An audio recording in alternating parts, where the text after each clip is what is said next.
everyone. Hello, welcome to Capital City Bloodbath 2022, live in Ottawa, Canada. Ottawa.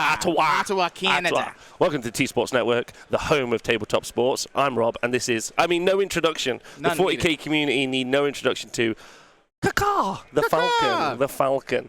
Now, it's an early morning start to this Saturday it's Saturday of a two-day event. And we have got an exciting match. Well, two matches. Two matches on the go. So, we get started here at 8 a.m.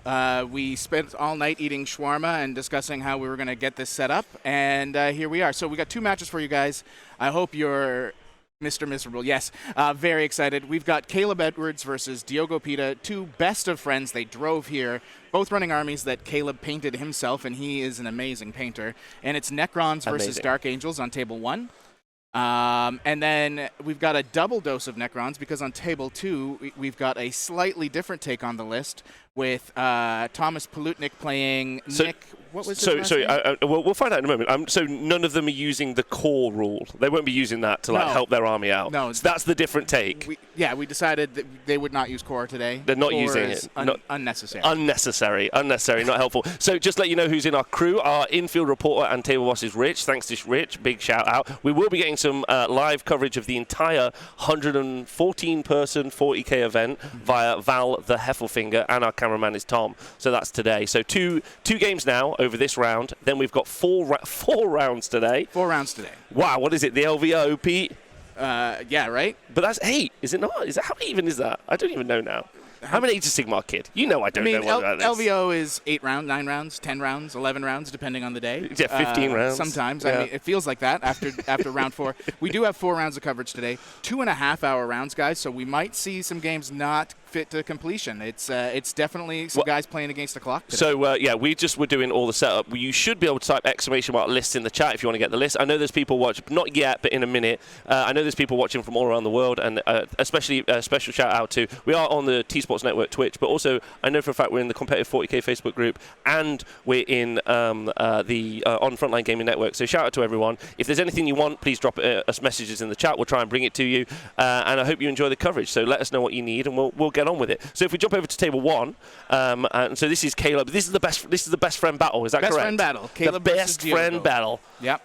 Okay, so talk me through exactly. Oh, here we go. I think we can see the best friends right there. Yeah, right there. So there they are. There's our infield reporter, the lovely Rich.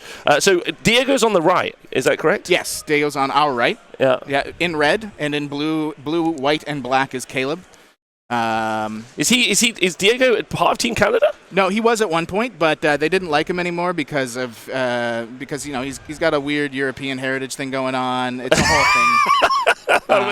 That makes a lot of sense, actually. Yeah, like you only want purebred Canadians. Exactly. You have to born and raised. Yeah. If they're not born into a bath of poutine, is there either any point in having them on the team? Exactly. In my opinion. Okay, so we're let's talk about the mission first, because that's going to be the important part. I noticed we haven't put objective markers out. That's my bad. That's the one thing I didn't check this morning. You're the absolute worst. Yeah, maybe we could encourage the players to do so now, even though it's after. They might do it for us. Yeah, I believe they've got some tiny little ones that we're having a hard time That's seeing. a disaster. Yeah, it's an absolute chat, I'm so sorry. But we might be able to draw them on the screen for you so you can see. So what mission are we playing, Mr. Falcon? Mission we're starting off with is Death and Zeal. You can see they actually have clear objective markers. It's just because our cameras are so amazing, we can't pick them up. But we've got this one here in the middle. There's going to be one in this corner here. One, you can see it right here outlined here. There should be one, because of the ruin, they've probably moved it. So I'm just going to put it right around here. And another one over here. So these are your 5 objectives. As you can see, I know how to draw a perfect circle. This tool has the ability to do that for me. I just chose not to use it. Oh, wait. Am I right in thinking they are? Hold on one moment. Yeah, they're there. They are using objective markers. It's very clear. It's just the Honest Wargamer objective markers are so clear, you can't see them. I'm so used to not watching 40K where it says, like, Team X-Force. Yeah. X-Force is a very common team in 40K. No, that's fine. That's fine. But this is perfect. So this is Death and Zeal. Death and Zeal is one of my favorite missions because it's no holds barred, all in. Your primary objectives are a hold 1, hold 2. Okay. Hold more, and that'll score you 4 points per thing you're able to accomplish. So for a total of 12. For a total of 12. Your other primary objective is to either A, hold the middle of the board, right here at the end of your turn, or to hold all of the objectives on the board. If you accomplish one of those two things, you get 2 points. If you accomplish both, you get 3. And we can see we're just moving into the bottom of turn 1. Guys, for both the tables we're running here, Necrons have gone first.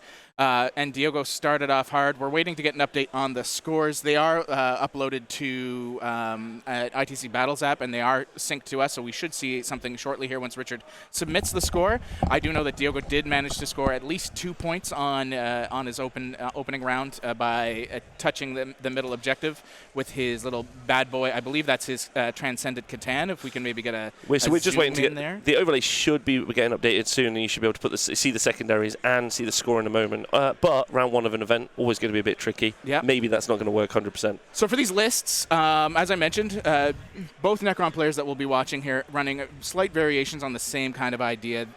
Diogo's running a very Scorpic, destroyer-heavy Necron list. This list is all about getting up in your chops using that Relentless Expansionist, which is an ability that pushes you up, gives you a pre-game move. And giving objective secured to your whole army. Those are his 2 that he's chosen. Necrons right now, amazing army. Real tight, real easy to play, really, because their secondaries are so easy to score. And Diogo's taking full advantage. The other thing he's got here that's kind of, I'm not going to say new tech, but it's new for right now. We've only seen it very recently. He's got 2 of these Ghost Arcs. Okay. They're like the Rhino for the Necron, so it's a little transport. It's a transport, right? Holds 10 guys, but because of the changes to Necron rules in the latest balanced data slate, they do have objective secured as well, as they are a vehicle, and they do have core. Yeah, which is kind of interesting, right? And also because they're a vehicle and they're core, can't they also get +1 to hit? I believe so, yes. Right. But the big thing is I actually played with the Necron army like 2 weeks ago at a tournament of all things. I don't believe you. I was. Yeah. But they also have Transhuman, which is going to be really good into this matchup against Caleb, or their version, where it can ignore damage. Like on a 1-4, they ignore 1-3, they ignore wound. They're just a really awesome little tech shot, piece. Tom. They're filled with Necron warriors, so even if you do manage to blow that up, the 10 Necron warriors get out and they still hold whatever objective he's sitting on. Yeah, I think that's the key trick to them, right? Like, is you effectively use them. Hold on there, Tom, for a moment, if you fancy. Tom's going crazy. Here we go. Tom's having a great time. Yeah, the key element to this is that it's kind of like a double trick, because once you wipe it off the objective as it's objective secured, they get out. They're still objective secured. So you can't. And Falcon, let me get this right, because there might be some people who don't know. I can't charge them, kill them, then kill the stuff inside. No. So it's kind of like no matter what you do, that person's holding it for 2 turns. In general, Caleb's going to have to get real good on the shots here. So that's basically Diogo's army. He's also sitting on the Silent King, which is in every Necron list now, because the man is an absolute boss. He is the murder maker for the Necrons. He's a linchpin. So this is a very interesting list by Diogo. By adding these Ghost Arcs, I think it's a really good play. On the other side, we have Caleb Edwards running a pure Ravenwing army. He's got Samael. The Dark Angels themselves. The Dark Angels, good guys or bad guys? I'll let you make the terrible jokes in the chat. First Legion, Worst Legion. We'll just put it that way. So this list is all in on bikes, as you would expect. He's got Samael, who's effectively the chapter master of Ravenwing. He's got 3 Thunderstrike Storm Speeders, which are just excellent at... those are the new releases? Yes, they're the new Primaris. Because of Ravenwing, they got that 5-up invuln as long as he moves, and a 4+ invuln if they advance. Wow. And they can still, because they can still shoot after they've advanced, right? I believe, yes, their Meltas are assault. He's also got a couple... This army looks amazing. I know you're rifling through it, Falcon, and I appreciate it, but we don't need to. I think we're okay with the rifle. Can we just take a moment to look at that? My goodness. My goodness. Who painted this? Was this Caleb? This was Caleb. Caleb is like a premier painter. He sold armies for thousands and thousands of dollars to straight-up crazy people at events.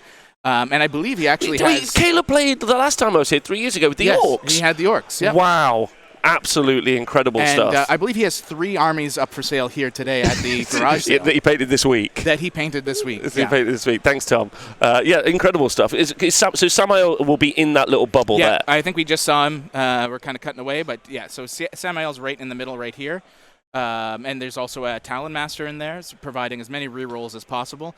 Because Caleb is, by the looks of things, early on trying to collapse a flank. Like, his goal is to take this side out, He's doing a little bit of damage here because he's got, it looks like, a few attack bikes shooting the rear of this, or the front of this arc. And then he's got a bike squad coming up to hopefully be able to clear it out if the Meltas had been successful at destroying the arc, because that's something he really wants. Caleb wants to take as many objectives early as possible. So wait, would you describe the Ravenwing army as more of like a front-loaded army? It's very like what's its tempo? This particular list is full of multi-meltas, so it wants to take on monsters, it wants to take on vehicles, and it's all about speed. So Caleb wants to get up in your face really fast and create problems for you. He wants. Isn't that difficult when it wants to? No, it doesn't want to play in a bubble. It doesn't operate around Samael, does it? Not necessarily. No. It's the movement that gives it the additional invuln save. Exactly. So he's got the majority of his vehicles all around Samael because he wants them to get a little bit of pump.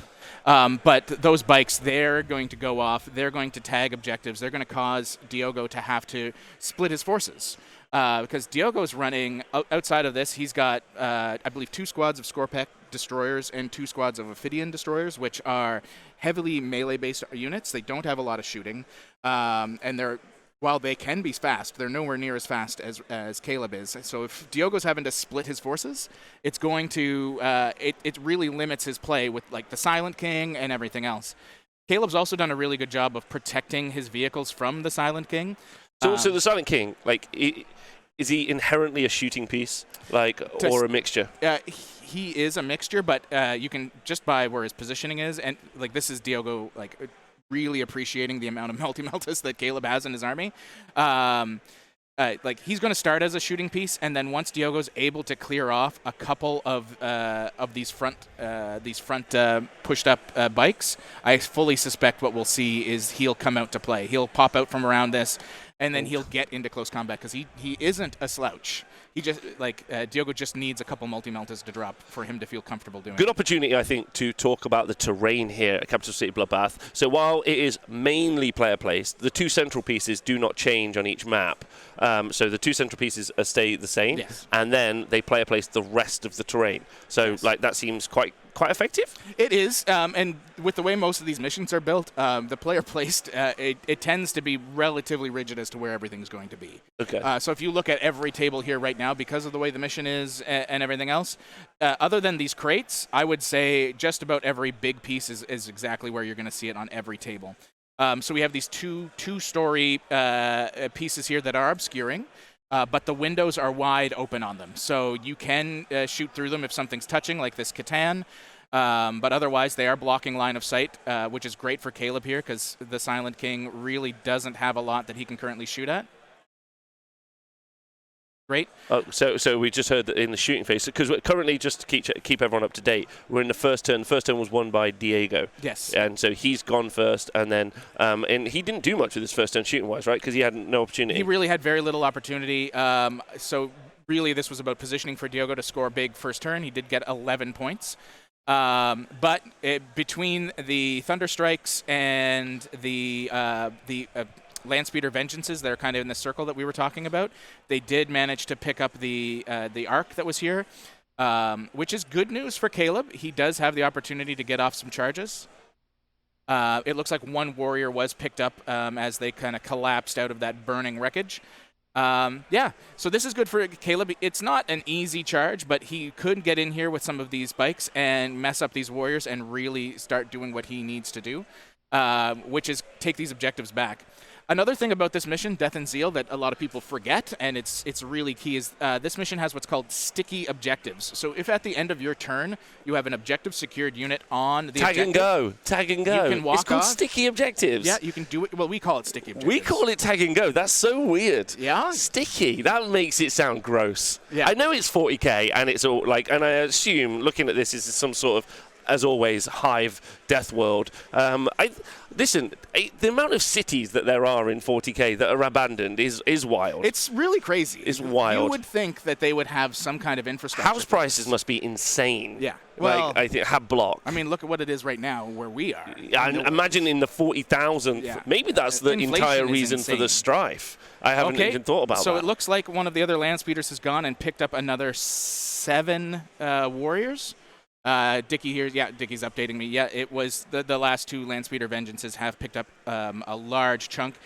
But as I said, the sticky objective, what I mean by that, folks, if you're not caught up on the lingo, when your turn starts, actually, you have a unit that is objective secured on an objective, you keep that objective until somebody else gets on it. Okay. And so this is good for Diogo to lose those units the way he did in shooting, because the last 2 have now been picked off. It looks like the bikes shot them off.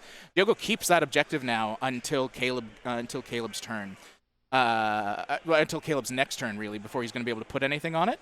And yeah, that's huge. That's going to keep scoring him an extra 4 points every turn here for at least holding 1. He's probably going to hold 2 to 3 when this is all said and done.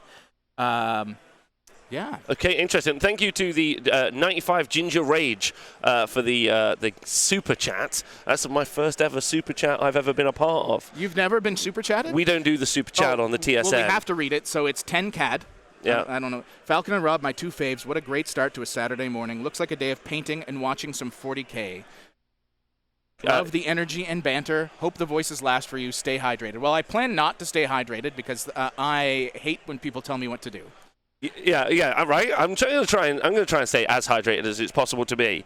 Like that's going to be really important. So this is only one game of our games, although we are going to be going for a walk around in a moment. Yeah. That's going to be really important. Do you think we could cut quick to table 2 there, Rob? I just want to start talking about. Please, I would love you to. Please, yeah. So table 2, we've got Thomas versus Phil. What's going on here? Same mission. Same mission. We're still on Death and Zeal.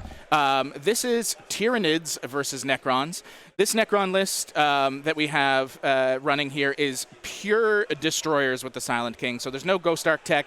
This is all Scorpex. It's all Ophidians, and it's all Locusts. This is a heavy damage output melee list using those Locusts as the backup fire support. It's actually well suited to go into this unique take on Tyranids. Tyranids have been a bit of a bane for a long time now, and even after all of the nerfs that they took with Nephilim, the Leviathan list is still extremely scary. We do have several of them in the field, but the game that we have going on here, Thomas Palutnik's beautifully painted Gorgon army is going heavy on poison. So he's running a number of units of Hormagaunts. He's got a Turvagon, not a Turvagon. He's got a big bug. He's got a damn big bug. He's got a Tyrannifex in there. He's running 2 Hive Tyrants and a Harpy. Like, his goal here is to put out as many wounds as possible with as little force as necessary. He's got the 2 Hive Tyrants, or at least one, is running his Reaper of Obliterax, which is meant to just wipe out units. And I believe he just did, clearing out the middle objective that Phil had taken early with one of his units of Scorpex. You can see the Silent King here in the bottom right. Okay, Pete, this is the second time. In the second Necron game, already the Silent King. I already know a little bit. Like, he got the core update, but like it wasn't taken tons before, or was it taken tons before? Like how has this changed? Why is it always everywhere? Well, the big change for Silent King was taken a lot early in the edition, but as the game advanced and more big codexes that could easily drop a large monster creature like Silent King came into the picture, and everything kind of evolved, we started seeing less and less Silent King. Necrons had to move to more janky lists that were just, how many bodies can I put in this and possibly survive? But the core, the Nephilim change to Necrons, where anything with the vehicle keyword got core, really boosted the Silent King. He has the vehicle keyword, so now he can give himself more buffs than he could previously. Other units can buff him. There are stratagems that worked on him that didn't work before, and he's become an extremely efficient piece at scoring secondary objectives because of the great code of combat secondary that Necrons have access to. And like, the Silent King is just, he feels like a necessary piece for Necrons now. He's backfield shooting, he can get into close combat and wipe something out. He's easily protected because of those Menhirs. It's just a great tech piece play that you want to have access to. Okay, I'd love to hear more about this in the future, but this is only 2 games of 100, well, like 112 people playing, so 66 games or whatever the math 61, is. yeah. 61 games playing here. You can follow those on if you type !event. But in our field right now, bringing you all the hot gossip from what's happening at this convention is Mr. Val Heffelfinger out in the field. Hopefully this is working. Over to Val right now.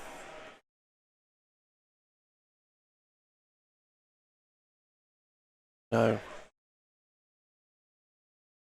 Taking a moment. We have lost his audio. We're going to just fix that for a moment.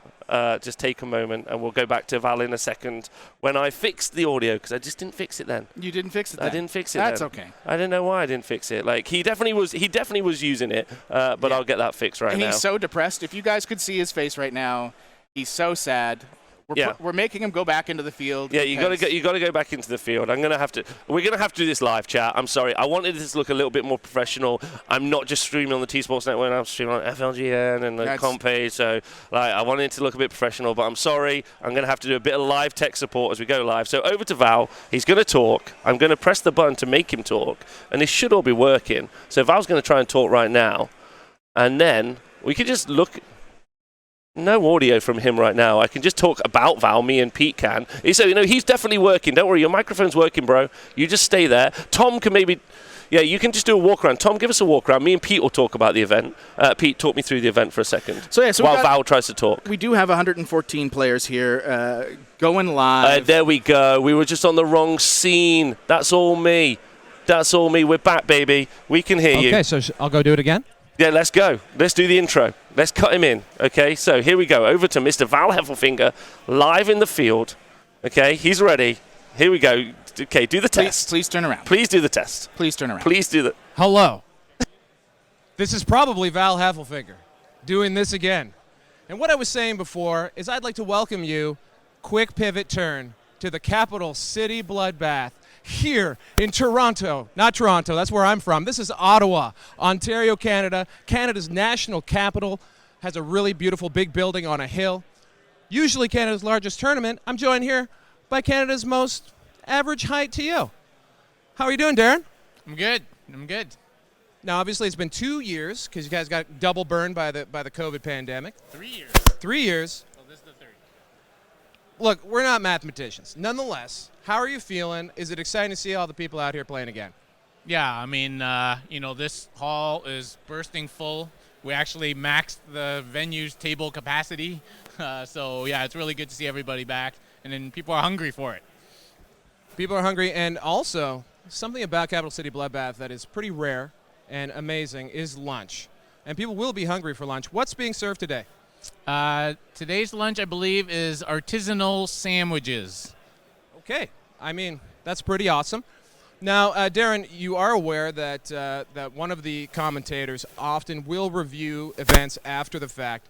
Bathrooms are a big part of that rubric. How are you feeling about the quality of the bathrooms at the event today?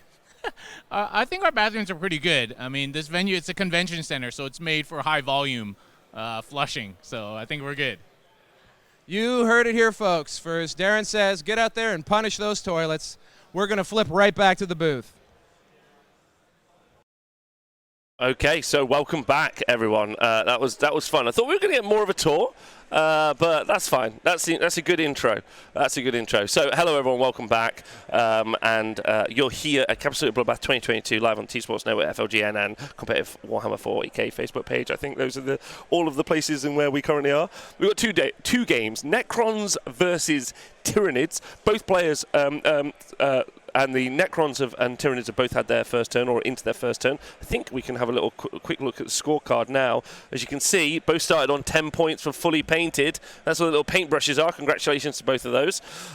2 points for Phil in his first turn. Thomas is still having his turn, so that's Tyranids. You've got Treasure of the Aeons, Code of Combat, and Ancient Machineries for Phil. Thomas has chosen Psychic Interrogation, Raise the Banners High, and No Prisoners. No prisoners for you, none of them. So that's everything that's happening on this table. Camera has been, the camera got a bit drunk then, but we will be trying to fix it in a moment. Pete is back now with the hot gossip from this. And don't forget, we're going to be live all day. Thanks very much. Pete, Yes. how's it looking on Table 2? Table 2 is already starting off to be quite the massacre, but it's kind of fallen into Phil's plans here. The Necron player, as I said, like his list is generally really good into NIDs. He's got a lot of close combat. He's got those Locust Heavy Destroyers that can put the pain on models. And he's doing what Necrons do. He's sitting back, holding objectives, and then he's shoving stuff into the middle that Thomas has to deal with. And what we saw turn 1 was Phil shoved up his Wraiths, he shoved up his Tomb Blades, everything he could right into the Tyranid face, took that center objective to get those extra points early, and then started just doing what Necrons do, which is stand there. He did pick up 3 Pyrovores that Phil had sitting in the back, and with his Locust Heavy Destroyers back here. And he's just doing what he needs to do. So am I right in thinking like the armies play very different? Like Necrons are going to score heavy on the primary and like just hold off. Maybe is it even to the point where they deny on the primary, or is that not really the situation? He can deny on primary. He does have objective secured on literally everything here. The big thing is Necron secondaries are so strong that he can just sit back and keep performing actions to get his ancient machineries and his treasures of keep performing actions to get his ancient machineries. He has the Silent King there to get him Code of Combat points, which we've seen the Silent King will be coming out to play here probably next turn to start scoring for him on that. And then Treasures of Aeons. If the folks at home don't know what Treasures of Aeons is as a secondary, his opponent had to pick 3 objectives. That have to start being in no man's land, but after that can be anywhere in his deployment zone. With the way this mission is laid out, it really means that that Phil knew exactly which objectives were going to be those treasured objectives, and Phil could easily pop on them and score a bunch of points real early. And that's all he's going to do. He's going to shove models up, sit objectives secured, get his secondaries. Tom will kill them, because that's what NIDs do, but it won't matter by the end of the game. Because if Tom doesn't wipe him out by, say, turn 3, Phil will be so close to maxing all his points, Tom's going to be on the uphill battle the whole time. Now, luckily for Tom, he's got these Hormagaunts, and they're fast as hell. Okay. And they can rush up. They can cause Phil some problems, like as we can already see down here. Are these the Hormagaunts that we're looking at now? Yeah. So right here we see them here. There's another set on an objective already because he's just rushed them up. He's got he's going to be trying to grab these objectives from Phil as early as possible to hold off those treasures points, to hold off those primary points.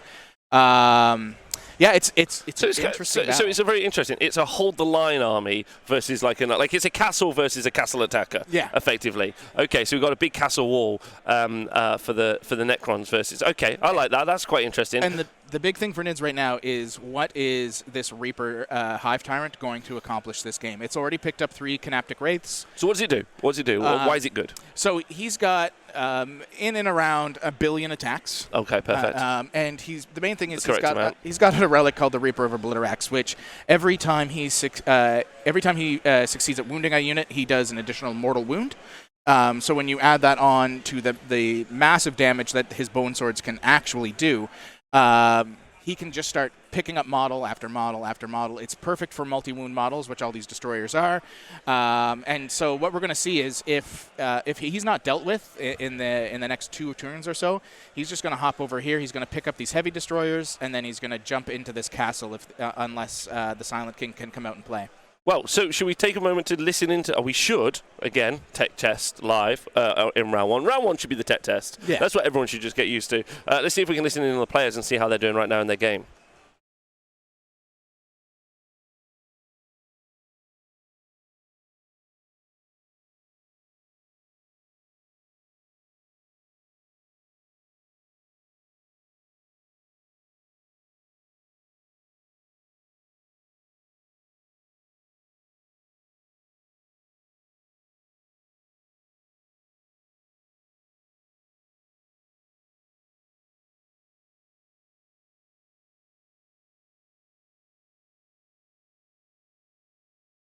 If everyone in the chat just wants to let us know if you can hear it, you should be able to hear it.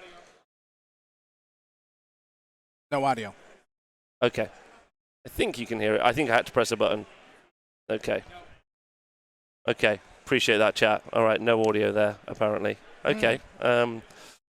Okay, so they're the true Silent Kings. Okay, all right. So, okay, thanks, chat. I'll get that fixed during the break. Only my tinnitus, and we know it's testing. Be cool. Thank you, everyone, chat. All right, no worries. I could hear it though through the monitor. That's we weird. could hear it here. Yeah, so we could hear it here. It's probably an output that we need to Yeah. correct here. Yeah, okay. All right, well, fantastic. Thanks, everyone, for helping with the live test. That should be something we cut to in the future. Okay, no problem. No problem. Okay, so that's table 2. So let's just jump back to table 1, shall we? Yeah, let's hop back there. Mm-hmm. Tight game, 20-25, going into top of turn 2 here for Diogo. As we can see, Caleb was able to pop a land speeder onto this objective after blowing everything up. I don't know if he did a move-shoot-move scenario here to get it, but that's big news for him because that has garnered him that point. Caleb was not, however, able to kill this extra, these scarabs, which was something else he wanted to accomplish so that he could take the middle at the end of his turn. But Diogo did manage to keep it for himself with that Catan still in play. Dickie, can you tell me what's going on here at the table? Yeah, Dickie's going to be able to give us an update in a moment. He's going to swap mics with Val, definitely, is going to be the next plan. That mic, and then we're going to use that for everything, because that one seems to also be on the fritz. So we'll get that sorted out ASAP. Haven't been able to... The garbled audio we've heard coming through was Dickie trying his hardest out there. Yeah, there trying we to do go. his best. There we go. There we go. So, chat, who do you want to see on the stream today is kind of the big What big kind of question. factions do you guys want to see after this? We've already got 2 Necrons. We're probably going to see some Necrons day 2 because they're just such a great army. There we go. We're much better. We're in the Necron shooting phase is where we currently are. So that means we're into turn 2, right? We are into turn 2. Like I'd mentioned, Diogo is putting in some shots into, looks like a couple of the land speeders here. I'm just trying to get an angle, and now he's gone into shooting the Ghost Arc into these 3 bikes by the looks of things. So Diogo really wants this Ghost Arc to survive at least one more turn, and he doesn't want anything on the objective when he does. So he's going to be trying to pick up these 3 guys here if he can, and then probably put in some damage on these attack bikes just to keep everything alive and well. As you can see, the Silent King has rounded the corner, and he has come out to play. It just needed to happen because of the speed of Caleb's army, and because Caleb has had such an easy time of blocking out all his heavy hitters down here. So Silent King needs to come out for angles. He needs to protect his big, fast assets. Yeah, interesting. And then there's just so much output coming out from the Ravenwing army, right? Those multi-metals are able to deal quite nicely. Because obviously, like with quantum shielding, like it's going to be tough normally to wound these. Yeah. Maybe do you think quantum shielding is going to affect the multi-metals enough? I think so. It already did for 1 turn, which was big. Like normally these 3 attack bikes coming in from this angle would have just blown up any other transport, but the transhuman, I believe that last I saw, that transport had 6 or 7 wounds remaining. It probably won't last another turn unless the Silent King or somebody does something about it. Can we get a close-up here on the left-hand side to see what Diogo has brought in? Oh, sure. Yeah, on the left-hand side, that'll be our infield reporter, our Roman camera, these Tom. are the Ophidians. Let's give him a moment where he should be able to get us there. Yeah, so we got Ophidian destroyers that have come in on this side. If these Ophidians can get a charge off on those bikes in the top corner, like I believe that's going to be Diogo's plan. If we can pan down just a little bit, yeah. So these 3 bikes are something Diogo wants to deal with. I assume Diogo counts down, and he's not some kind of animal that counts up. So it looks like there's 8 wounds remaining on that Ghost Arc. It wouldn't survive. I don't think it'll survive another turn of shooting. It's those invuns, right? Like if Yeah. he makes them though, it's just staying around. Mm-hmm. That's going to be the key part. So Necrons can only choose the 1 unit to give the invun save to during that turn or that phase. And it looks like Caleb was able to have one of the bikes that he'd had on the objective survive. Yeah. Oh, so the Ghost Arc is charging the bike. Yeah. Okay, so there's why? 2 bikes here. Well, he wants to clear this objective off as best as he can. So we're doing the bigger charge first. This charge here. This is a very important charge for Diogo if he wants to keep this objective. So he failed, and he CP rerolled, and he got it in. CP reroll nails it in. So this is really big for Diogo. He'll be able to Oh no, he was going for the one into this. Interesting. Oh, nice. He's starting to punch into the castle. Well, so this is good because it is the castle, but also there's an objective here. so But now we're doing he's really split the field, right? Like in a nice way. Like he's like, you want to take this top left-hand corner, and you've already produced resources and assets to do so. Yes. Obviously, the Silent Kings are here also. Do you want to come and try and get this? Catan's here. And then now bottom left-hand objective. So like that little bunker of Ravenwing has got a lot of options. And I like doing this when you play against people. Yeah. You give someone else a bunch of options. Sometimes you don't even know what the right answer is. Exactly. But it gives them the opportunity to make the wrong choice, which maybe you don't even know at that point. It's a really big strategic play because really what you see is one of two strategies. It's collapse a flank or spread out all your resources and force your opponent to make bad decisions. And what we saw was Caleb trying to collapse a flank. He probably didn't put enough resources into that top left-hand corner because he really should have tried his best to blow up that second Ghost Arc. He wasn't able to accomplish it. It looks like the Catan... Did the Catan fail a charge, or are we doing an Overwatch?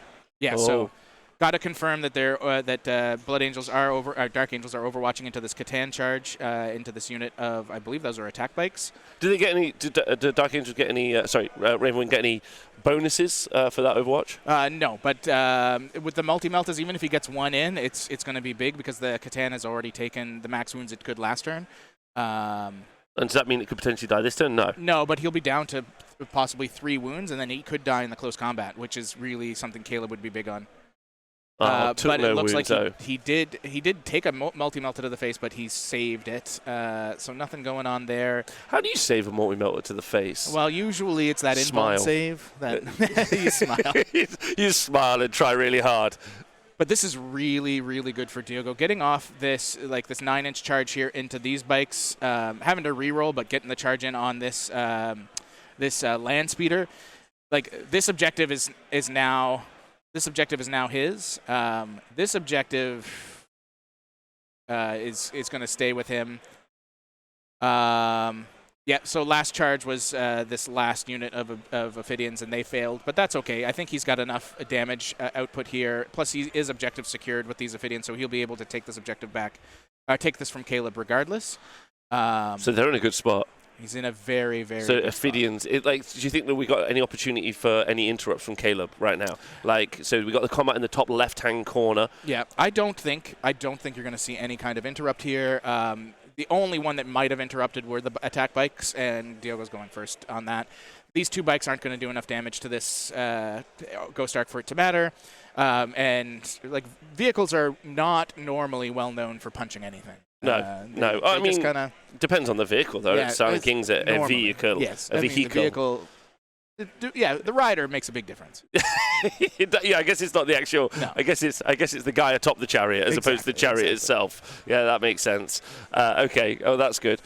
So all these combats. So the Catan, do you think will do a good job into the unit in the bottom? Yeah. Yeah. So that Catan should pick up those bikes, which will be another concern for Caleb. And even if he doesn't, it's he's tying something up, so now Caleb has to fall back. He has to rely on maybe using a strat so he can still fall back and shoot. Yeah, Diego's put a lot of pressure on, right? Yes. A lot of pressure. Oh yeah. This is really good. Because this isn't what I was expecting when I saw a Necron army. I was expecting more stand or maybe is this going to be the difference between the 2 Necron games that we're going to see? I think that's what you're seeing. Diogo is well known for playing a way more aggressive style of list, across any army. Across any army. Interesting. He has no patience. If you've ever met the man. Diogo didn't choose the pure life. You're 100% correct. If you've ever watched him play a game, he's just a nightmare. And, just so great. So it looks like he did pick up 2 bikes with the Ophidians. He didn't manage to clear the 3rd, but now he's going to consolidate in. He's going to trap him in that corner. Just judging by the way he did it, he's probably going to have to spend CP if he wants to fall back. That's really great for Diogo because those Ophidians aren't going to get shot next turn. He's there to stay. So we've moved on to the second attack. Yeah, that's great. Wouldn't you rather just kill them down to the 1 in that particular situation? In this particular situation, it's perfect for him. I don't think Caleb would have done too much to them anyway, just judging by where his resources are located. So we're seeing this combat here. These 3 Ophidians are going to try and put as much damage onto this land speeder as possible. Possibly pick it up. Let's see what we got going on. I mean, yeah, because that's one of his 3 land speeders. Yeah, so he has 3 land speeders and 3 storm speeders. It looks like he's going to take... yeah, of course, the storm speeders being different to the land speeders. Completely different. Yeah, yeah, exactly. Night and day. Gladiator tank versus Goliath. No, not Goliath. Predator. But yes, different. Yeah, they're slightly bigger and a little more round. Yeah. Got a little more junk in the trunk. They're a bit more healthy. Yeah. That's what they are. Yeah, they've eaten their vitamins. So it looks like he put about 6 wounds onto that land speeder with the Ophidians. The big thing, though, is he's on the objective with those 3 boys, and it's once again going to cause Caleb to have to make a decision. Does he continue on his path? Does he deal with this unit that's over here right now that's going to cause him a lot of headaches if he doesn't? Or does he backtrack? Honestly, love Diego's play here. Yeah? Right. Question, do we know what the Necron constant protocol is? Yeah, no problem. Fictitiously famous. We'll find out for you in but moments. The protocol on table 1 is, and our man in the field, Rich, will tell us in but moments. Yeah, because that's going to be quite important. There's the constant on protocol now, Yes. isn't there? So Eternal Guardian and the directive to Overwatch on 5s. So Eternal Guardian's taken all the time now, right? Yeah, so he's always +1 strength, and he overwatches on 5s now. That's really good with this list because it is a primarily close combat list. He doesn't have a ton of shooting. The Silent King is doing most of that work for him. So. Okay, fantastic. And then, so then that's our game on table 1. We'll be getting you some more information from the field at some point soon. Can we get some Space Wolves? We'll see what we can do here in the upcoming rounds to see if anybody with Space Wolves is actually good at this game still. It's very hard to say. That's a lot to ask. Most people have dropped them. I mean, even Jaime Paris is playing Tyranids. There's a furry convention in town. They're busy. But our roving reporter is going to go to see if he can find us a Space Wolf game so that you can at least look at the models. Yes, of course. Okay. Oh, well, I mean, yeah, okay, well, yes, great. So table 2, so this is Thomas versus Phil. So this is our more defensive castle Necrons versus our aggressive, wait, can bugs even eat Necrons? What's the lore on that? Oh, I don't know. It's are they biomass? Is it just all mass? Like me, all mass. Yeah, it's a whole thing. So we're in the Necron shooting phase. I don't see that Hive Tyrant in the middle anymore. What happened there? Okay, yeah, we'll find out. We'll get an update. So just so you guys can check out the scorecard just for a moment. Currently, if the update is correct from Rich, that can't be because. So we'll get that. We'll get that. Well, this would just be top of turn 2. So it looks like we just haven't updated that part. In that case, I think the points are probably close to accurate. We'll find out for sure here in a second. It looks like Rich is double checking what they've written down to make sure he's got it all accurate. I'm really concerned here by not seeing a giant Hive Tyrant in the middle of the board already. Did he move it over here in the corner? Well, there it is. There it is. So he popped off the objective. He was like, "I'm out of here. I'm not sticking around here. Peace, boys." Yeah, I'm out. So he's at the back center of the board. Yeah. So the top, if you're looking at the top down with us, so he's moved back. So the castle seems to be aggressively moving forward. This wasn't what I was expecting, but we're putting these units on the objectives. Well, no, this is exactly what I like. This is like the feeder system that I kind of mentioned would probably happen here, where he's just shoving things up because he wants to get these points, because he wants to get his treasures of Aeon points. So he's got a model here, he's got a guy here, and he's got all this here. So he's trying to score those points as quick as possible. Silent King. Where's the Silent King, boys? Let me get a camera on the Silent King. Or was he made dead? No, I don't see him on any trays, so. Is he hiding at the bottom of the screen, and that's why I can't see him? Oh, we'll find him. There you go. There he is. There he is. He's behind that building. There Look he at is. that beautiful boy. Yeah, Look at that beautiful, beautiful boy who's the same strength as a Primarch. I mean, As he's he literally should be. almost the god of these guys. Yeah, as he should be. As he should be. As he should be. Yeah, great. So there he is. He honestly just looks like he's in a corporate office right there. Yeah. Like he's about to go do the day shift. He's going to pick up a latte on his way to work. That's a tough day. Let's try and get more into the theme. The terrain here, as you can see, a standard cityscape. Something to be conscious of. People want wolves so bad. They want them. I don't. It's weird. Yeah, they love it. So so the Silent King's in that center block, isn't he? To the left. Yes. There, and then he's surrounded by what are these other units we're seeing? So these are the Locust Destroyers that I kind of mentioned earlier. These are really good into all these monsters. So the Silent King is backing them up for protection. It's a good play because otherwise, remember how I said that Reaper Hive Tyrant would just come out and start eating them if he didn't. By pulling the Silent King up on his turn and forcing it here, that's why we saw the Tyranid player decide, you know what, I'm just going to run away for a minute, lick my wounds, and come back into play. Now, are we on? This feels like more like we're on turn 3. No, so we're on turn 2. Is it bottom of turn 2 right now? Bottom of turn 2. That's why. Okay. Okay, so yeah, we picked up 14. Thomas picked up 14 points in his second turn. That's huge. That's big. What, do you think that's good or not enough? Well, I mean, max points on secondary on your turn 2 for Thomas here is big for him because it's putting more pressure on this Necron player because Necrons usually are the ones that have that early primary lead. Okay. And he's taking it away from him. Like this, getting almost max points. He's off by 1. It's a really good play for him. Okay, so he's super happy about that. Oh yeah, he's got to be. He's got to be just ecstatic. Those Hormagaunts here in the bottom corner definitely helping him out with that. No. He's not overly ecstatic. Something bad must have happened that we haven't seen yet here. Having to pull back is definitely not something he probably wanted to do. So this aggressive play with the Silent King, I would say he probably didn't have much interest in. So just Rich, we'll just keep us updated whether or not what phase we're in. Like we're in the shooting phase, charge phase, or where we might be.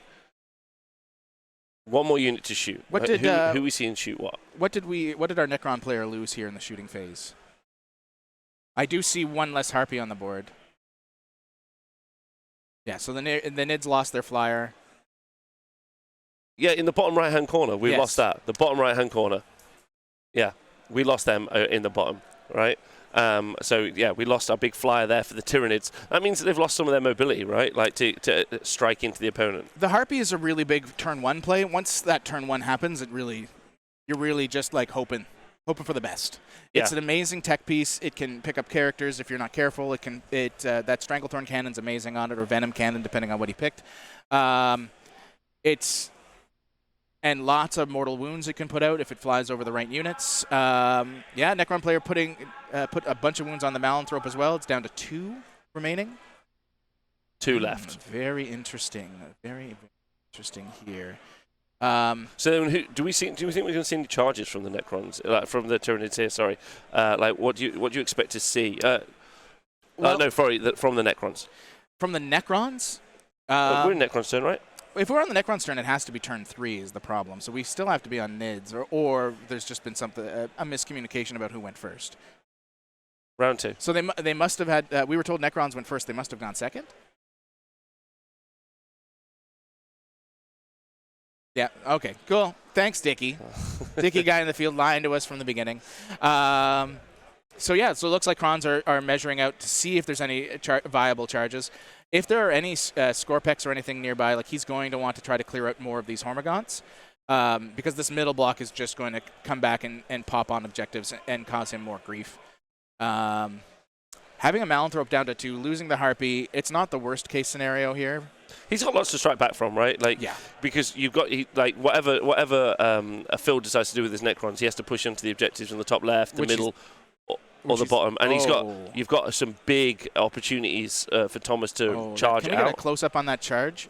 So that was a 12-inch charge that he just made. He went for glory and hit those Hormagaunts. Hit the big numbers with the Scorpec destroyers. So those Hormagaunts are likely very dead. I hope he's going to LVO because he's going to score big on the tables. Oh, yeah. Like, that's what he's going to do. Like, that is a lot of luck that he's bought. Spiking a 12 on a 12-inch charge is... You don't hate that. You don't hate that for yourself, do you? Never. And that's been able to get him slingshot around the piece of terrain as well, right? Yeah, Which exactly. I think is good. And he's going to be right in that Hive Tyrant's face. He's going to force our friend here to make a decision of...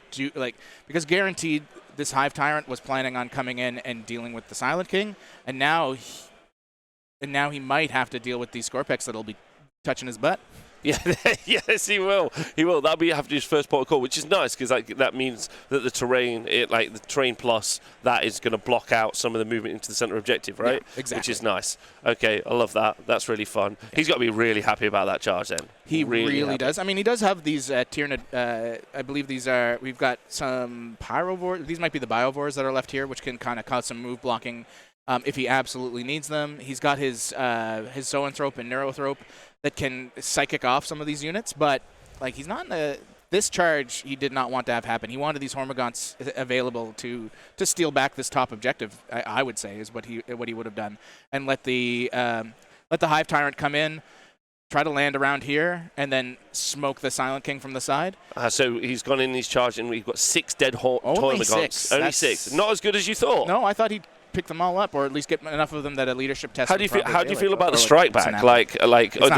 We've got 4 left in that unit, striking into 2 destroyers. 3 destroyers. There's 3 one destroyers. hiding. Sorry. Yeah, they are hiding. Now the it's not very destroyer. The Hormagaunts, this is Gorgon, so he does have poison on him. He's going to be probably auto wounding on 5s to hit, which is not bad. He might, if he gets extra lucky, pick up 1. I sincerely think we're just going to see a couple wounds put on a guy. If he picks up more than 1, then he won the lottery here. Yeah, he's going to be super happy about that, right? Yeah, and then we've got a big monster at the top left-hand corner. Silent King still in the bottom left. Okay. Oh wow. Okay. So yeah, we just heard we got 2 6s rolled on. So the I believe that's his Maleceptor that he has there. One of the Scorpex went into that. That's why he only picked up 6. It's because this guy here must have been in and split and put the attacks into this. And we had 2 6s for saves to save. Otherwise, so our destroyer in the center. Oh no, sorry. So we do have a destroyer in the center, kind of hiding right in the middle of that bit of ruins that you can't see. And that destroyer in the center was able to attack into so we can see it now. There we go. Oh wait, there were 2 able to attack through. Oh, that was a squad of 4. A squad of 4. So we had 2, and that's why they only lifted so few of the Termagants, because 2 of them attacked into the Hormagaunts, the Hormagaunts, sorry, and attacked into the Malanthrope. Nope. It's either the is that the Trigon or the Maleceptor there, Dickie? My screens are a little blurry. Hiding by. It's the Trigon, sorry, it's Turbogon. Trigon, yeah. Okay, so that's big. You want to keep that Trigon around as long. It's a Tyrannifex then. He doesn't have a Trigon in his. Is that what you were trying to say? Mama Bug. The chat doesn't know what a Mama Bug is, though, I don't think. Gitli, this is player placed, but only for the outer edge pieces. The center pieces are always in the center, these 2 Ls. Everything else is player placed terrain. Okay, so this is our game 2, and then we can jump back to our team 1 and keep us updated with what's happening there, and see how Caleb with his Ravenwing has been able to unpack his army. In turn 1, we saw he took a pretty conservative position in the mid board. However, So Caleb turn 1, he popped the majority of his army here into this bottom side. He fanned out and tagged objectives with his bikes and with a couple of land speeders. This was in response to Diogo having put his Ghost Arcs on these 2 outer objectives, here and here, and having a Catan and a couple of Scarabs on the middle. And what Caleb had to do, this kind of forced Caleb to split his forces, but he's a very fast army. So he was capable of picking up one of the Ghost Arcs, picking up all the Necrons on it. He managed to move a land speeder, I believe, and I might be wrong on how that happened, onto the objective to steal it from Diogo. And kind of slow down Diogo's primary. But what we saw in the clapback was Diogo was able to... Big turn from Necrons. Loads of charges. Bring in 3 units of Ophidians on this table edge and make charges into this land speeder, into what used to be a squad of attack bikes. And he managed to clear out a lot of Caleb's resources and hold them into the corner. So this is big for Diogo. He may be able to save, if not the Ghost Arc here, the guys inside it. So Caleb's really going to have to work for it. Also, the Silent King came out to play, and that's another thing that Caleb's going to want to start to deal with. And what you've seen... so then he's unpacked his army pretty progressively now, right? Like yes. he was kind of centered in that square box in the middle, and now he's really fanned out. Yeah. We call this my favorite thing to call this is unpacking an army. You tend to do this even maybe more so in 40k. You normally are hidden behind an L, in some way, and the unpack I think is really important because it really denotes this what is when the game starts. Yeah, that's when the game starts, and effectively that's when you start to trade pieces on objectives and do the whole lot. So this is the first time we've actually seen, because we saw some little snipey bits come out from Caleb. This is the first time we've seen the army actually unpack now, and now the board's looking pretty interesting. Yes, so like we see these 3 attack bikes here, along with this is Samael. That might be his Talon Master, although I believe this is actually his Talon Master here in the middle. And one of the Thunderstrike Storm Speeders. I think what we're going to see here is they're going to put as many shots as they can into these Locusts to start, see how much damage they can clear off of here, and then if they manage to pick them up early, then the extra shots can go into the Silent King. That's the angle he's looking to get. He is willing to let the Silent King go for one more turn if he absolutely has to. I believe this is his Talon Master here to put a couple wounds on this Catan, but more importantly, clear out the Scarabs on this objective so that Caleb can take it back. I won't lie, Pete. I've not been particularly impressed with the Catan. Like, it's moved in the middle, taken some damage, and now it's going to die. Like, I haven't overly been impressed with what it's either with how it's been used or what it even does. It takes a lot. It takes a lot of damage, and that max amount of 3 wounds per phase that it can take, it does have a bit of an advantage here. We're seeing at least one squad of Ophidians looks like got picked up by Caleb, the one that was that had pinned that land speeder in the bottom, and now he's trying to take out the ones that failed their charge up here. So he has. Oh yeah, wow. So he's already been able to clear that bottom left-hand objective. From those Ophidians who weren't able to pick up the land speeder. They weren't. And now he's able. So he's going to lose 2 units of Ophidians for no real gain, bottom left-hand corner. Do you think it's just a dice-off, or was it the right decision? I think this was. I believe Diogo made the right choice in doing what he did. Caleb falling back. It did force him to split his resources. It was an objective that he didn't have on his turn. For Caleb, when it came back to Caleb's turn, which was big because it kept his primary score down. It's not the best to lose both units, but Ophidians are pretty cheap, so it's not the greatest loss either. Okay, so they're a big opportunity cost unit. Yeah, exactly. Okay. I think the big play here is going to see how many resources Caleb has to put into these Locusts on the right with this shooting. If the rolls are low, then Diogo's going to be super happy. If the rolls are high, then he's going to be real sad because that Silent King's going to take a bit of a pummeling himself. Okay, so order of priority, we got the unit on the right-hand side that we're trying to clear off. Yes. Okay. These need to die because if enough of them survive, they're just such a good close combat piece that they will pick up the majority of what's hanging out here, and he'll be left with probably just Samael if it's all said and done. And so it looks like the Thunderstrike picked up 2 or 3. Okay, so 3 in total down from I'm going to say the Land Speeder and the Thunderstrike. We're waiting to see if those attack bikes go in as well as that. Is that the Talon Master Dicky or is that Samael that's hanging out? I'm sure that's Samael. In the middle. Yeah, Samael. Samael, not Samael. Samael.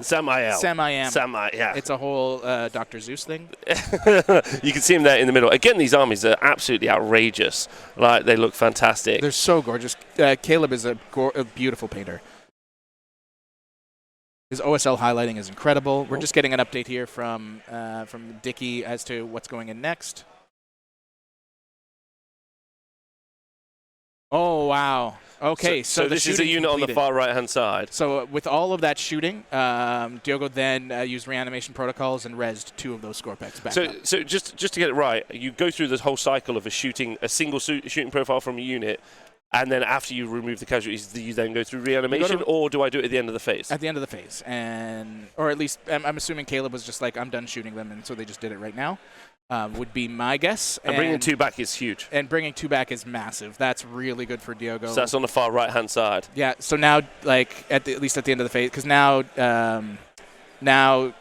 Caleb's gonna have to charge them probably with Samael to try to pick up more. I'm not sure if he's gonna want to. Is Samael good in a fight? Samael's a pretty good fighter. He's a Space Marine chapter master. Well, chapter master adjacent, and so he's doing his best work. Wow, that's really good for Diogo. Yeah, he's going to be super. But that means that we've got that unit. This is the unit we're talking about on the bottom left-hand side that you can see right now on the side shot. I'm pretty certain. No, thanks, Nick. You're right. I was mistaken on reanimation protocols. My brain was farting. Yeah. Dicky's making fun of me for that. So what do we got going on here now? Okay, so we should be into the charge phase now, right? No, I think we got more shooting going.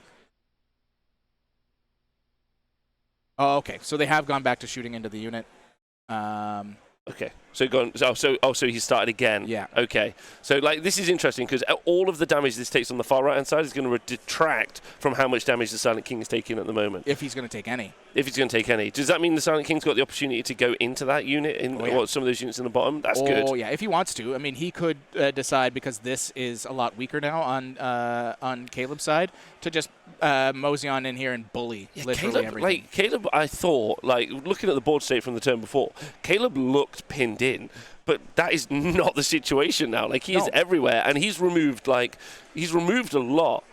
So he removed two Scorpex. One more Scorpec has died. So he removed 2 units of Ophidians. He's lost Whittling 3 of those down. Scorpex. I'm not sure if he'll be able to clear the squad. It'll be big if he can clear the squad. But you know, Diogo still has this squad up here that are going to be safe. He's still got this Ghost Arc that not much is going out through. Caleb is going all in. So he's taking shots from the middle now, 2 shots that he was probably going to put into those Scarabs or into the Silent King. He's now he's forced to deal with these Scorpex because he needs them down to 1 or 2 so they don't just like pick up the Thunderstrike or pick up one of his characters. Okay. I believe that's actually, you know what this is? That's his Apothecary. That's oh boy, that's what's hanging out there. Oh boy, that's what you need in these times. A medic, especially later on. Yeah, that's what you need. You need someone to always need a medic. Yeah. Apparently, so Nick in the chat thinks that you always need 2 Catan versus a Ravenwing list. Yeah. Gotcha. So it looks like this land speeder here, this Thunder Strike is going to pop the big guns into the Scorpex and his little guns into the Scarabs to try and whittle them down. I mean, this Talon Master can clear them out. It shouldn't be a problem. But he wants to make sure that he does as much Diego's going to be losing a lot this turn. He is. Like, I still don't think he's in that bad of a shape. We'll have to see. He's lost a lot of board presence. Like, what does he do? How does he? What does he bring to bear? That's the real question. It's going to be the Silent King. That's going to be what might change this around for him.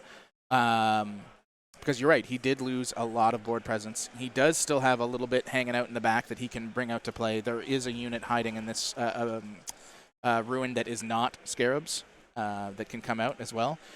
So we'll have to see. If we can get an angle, I want to see exactly what is in that top right-hand ruin. Maybe it is just a 3rd unit of Scarabs, but I thought he had another unit of Destroyers up there. Okay. All right, good. All right, so let's. This is table 1, and this is our match now. Looks like we're getting a cut to there to see. No, not that. Sorry, wrong ruin.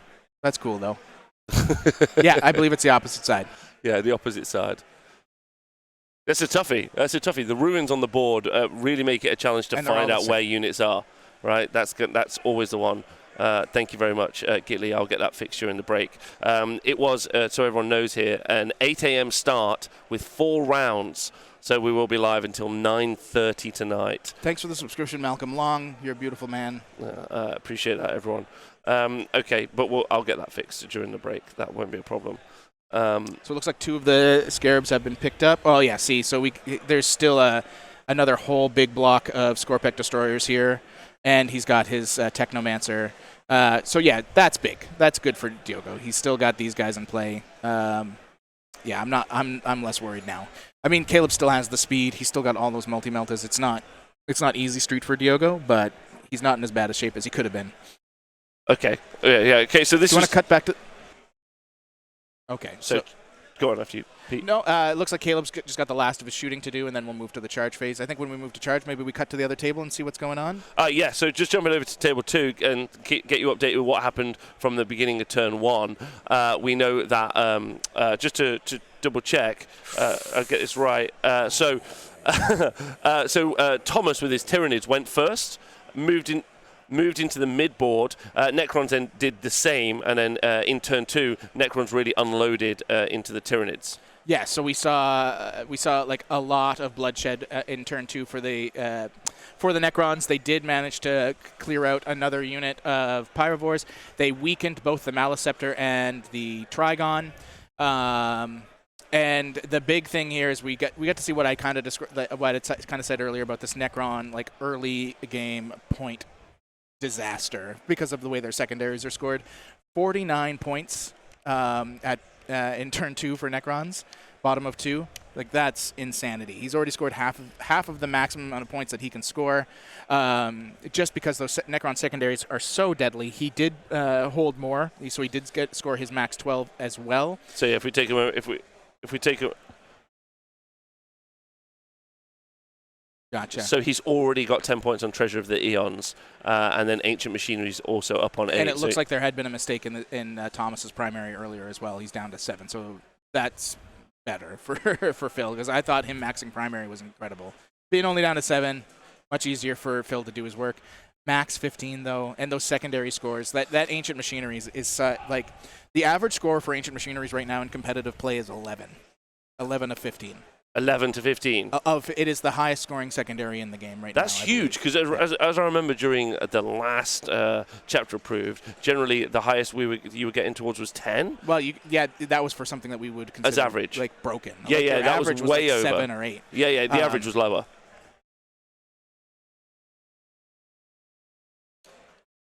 So the charge from the Silent King took 4 mortal wounds. So from was this?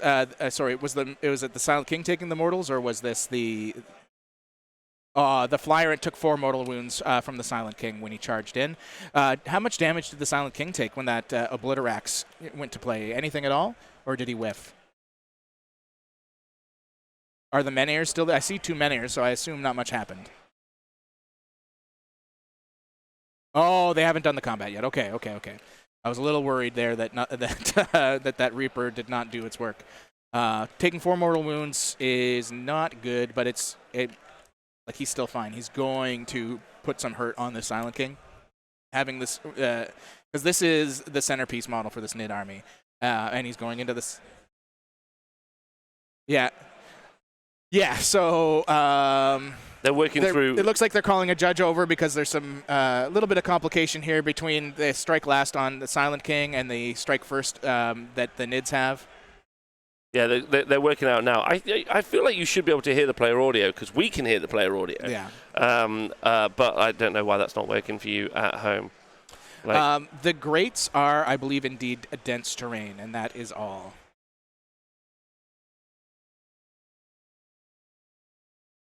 Okay, they're working out now. That's the plan. Judge in the field. So we're just listening real closely to the discussion. Yeah, okay, so the Necron player thought that he had fully negated the Reaper's chance to strike until the end of the turn. Judges come in and said, nope, everything kind of cancels out. And so we're going to see what the Reaper's capable of doing here to the Silent King by the looks of things. And this is the big bad Reaper, right? This is all the damage all the time coming in here. Yeah.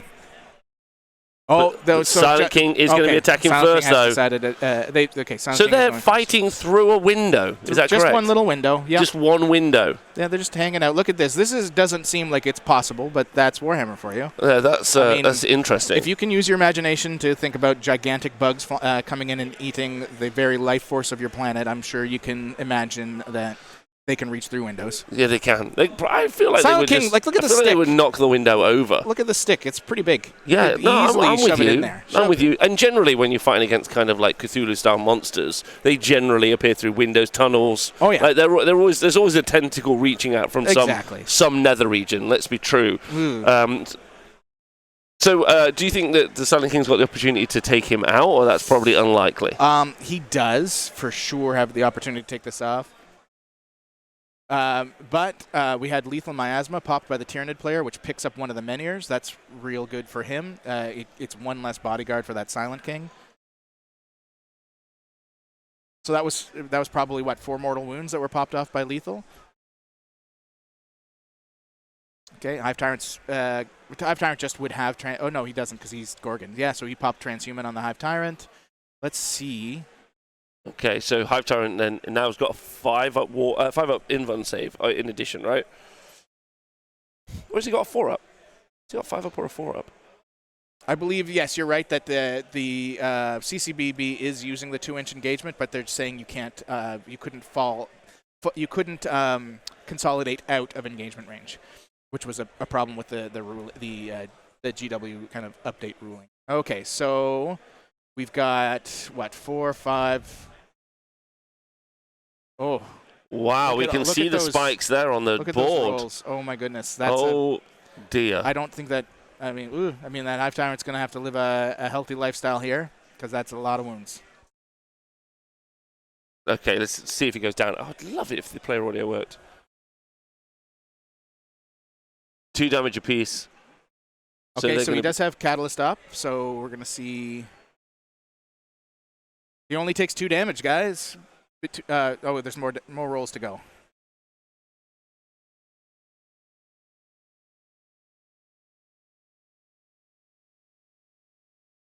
Okay, so he didn't make any saves on the 3 damage hits. So he's got 5. Can we get back to the dice cam? I want to see this. Yeah, sure. We can. What are those So dice? Takes 6 more wounds. Oh, he's 4 wounds left.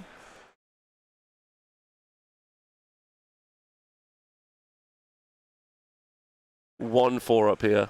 Oh, so he's down to 3. Not dead though. Not dead. But that's pretty down devastating. To 3 wounds. That's pretty devastating. He's got to be pretty upset about that. He is not. He can't be happy. It looks like he's going to first attack into the Scorpex. I'm assuming with the Trigon, or is it with the Hormagaunts? What's his plan here, Dickie? It looks like the Hormagaunts are piling in. So this has to be a second squad of Hormagaunts that he's come in to join the party because he only had 4 left before. So. Shout out to David in the chat. So still 5 attacks bracketed off of him. So his ability to strike back into the Silent King is much reduced. But losing the Menhir to the stratagem there was good. Like it's a big help here for the Nid player. 49 points. That is such a swing. That's so crazy. Necrons, come on, guys. Let's look at these secondaries just for a second. So again, just to catch up. Obviously, the primary is so super important. But and he obviously went max on the primary. But it's his ability to score those secondaries, the 10, 4, and 8, that is really like. So like Code of propelled. Combat is an interesting one because I believe the only noble he's got in his list is the Silent King. I could be wrong there. I'll have to double check the list. But Silent King is going to get him 3 or 4 points like every turn. What does he have to do in order to kill achieve something? With the Silent King. With the Silent King. Can you imagine killing something with the Silent King? Impossible. Impossible. You'll never do it. But then Treasures of Aeons and Ancient Machineries is a very easy action based objective, especially because any vehicle can now perform it. And then Treasures of Aeons, he just has to be on those 3 middle objectives.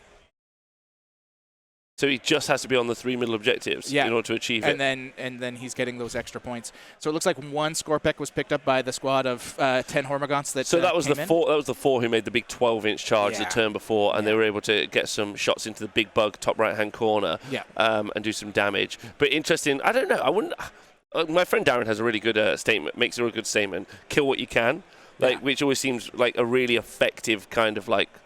So it looks like the Trigon was picked up by the Scorpex. So that was a Scorpex. So I guess maybe like that was the right decision. Like because you could have done the unit before and now definitely that unit that turn. Yeah. Do you know what I mean? Like I feel like there's always I always like the kill what you can kind of methodology because I feel like it gives you more board presence later on. But it has worked out at the same time. Okay, here we go. Here's the Reaper. Here's the Reaper in the middle. Down to 5 attacks. Going to do the big damage. Well, he'll probably pick up he'll pick up a Menhir. Will he be able to do much damage? The tournament is not allowing Menhirs to be rezzed, as last I heard, guys. So I wouldn't worry too much about that. Let's see if the Reaper being toned down a little bit by being bracketed so hard. What's he gonna accomplish here? He gets to reroll his 1s. Into more 1s, which is not as good. Let's cut back to that. Oh yeah, the fight in the dice. It's hard. It's so hard. Only nothing. 1 damage goes through. Plus one attack goes through. Plus the mortal. Failed save. So let's. I don't know how many wounds were left on that other Menhir, but that might pick that up. No. How many wounds are left on that final Menhir? We're going to find out in a moment. 1 wound left, yeah. So he really wanted at least 1 more attack to go through just to kind of remove that bodyguard element from the Silent King. This is This is real bad news for the Nids. I knew it was going to be a hard game for the Nids to play through. Like they were going to be relying a lot on getting in his face and trying to hold him back, and he just couldn't. And getting a fight lasted like that and taking as much damage as he did. At least he didn't die, I guess. But yeah, it was a big fat bounce. Big bad bounce. He really needed at least both Menhirs to die and hopefully a few wounds to be stripped off. What do the Menhirs do to the Silent King? Like what? So they're big rocks? They're big rocks that protect the Silent King. They have to. They die first in most situations, unless you get some weird scenario going on. And they've got a really nice shooting profile, and that's really the big thing because that really helps him get his code of conduct when he's not, up in your face in melee, which he now is. So I fully expect here on the Necron player's turn, he's going to pick up that Hive Tyrant, which will get him another code of conduct set of points. Yeah, they do shoot very well. Yeah, and because he's already down to 3 wounds. He has 3 left. wounds remaining, so the Silent King should easily pick him up. And then we'll probably see these Locusts pick up the big bad Maleceptor up here on the top left. And then it's really just going to be fat sailing for Necrons. Look, already back up to 57 points as they start to update. Let's cut back to the other table and see what we got going on. Yeah, so just to wrap up this game, so that's the top of turn 3 finish now for Necron. So going into bottom of turn 3, is there anything you think Thomas can do here? He obviously has to maintain that objective at the top left-hand corner, so isn't doing anything there. No, I honestly think the position that he's in, I don't see a way that he can turn this around. There is so much damage potential here in just the center for the Necrons. He still has a lot of speed available to him. He still has Tomb Blades going out live. And yeah, this Maleceptor being down only to 2 wounds, he's not going to be able to keep it without like some heavy yeah, he's going to take some more damage. I don't know how he unpacks because you don't think, would he even withdraw from the center? Like you wouldn't just keep that unit in the fight in the middle, knowing it's just going to die. Like that doesn't achieve anything. Maybe into the Silent King, or would you swing again into the Silent King and then die? I think that's what you got to do. You got to try and tone that down. Like the Silent King's one model, but you're in such a bad position right now. You need to weaken him in some state. I'm a little confused by how we finished scoring Necrons and now Necrons are moving. That's a whole other thing for me. Oh, it's okay. Richard made a mistake. I was very confused. Richard, Richard here is our table boss. He's absolutely the most beautiful, spectacular person. He's got weird ears, but don't talk to him about that. He would really like if you didn't bring it up. But he's new to technology, even though he is the producer for all of the full FLGN network. The full FLG network. He doesn't know how to use a tablet. He's blind in one eye. It's just a whole thing. He just broke the tablet, guys. I'm pretty sure. Anyway.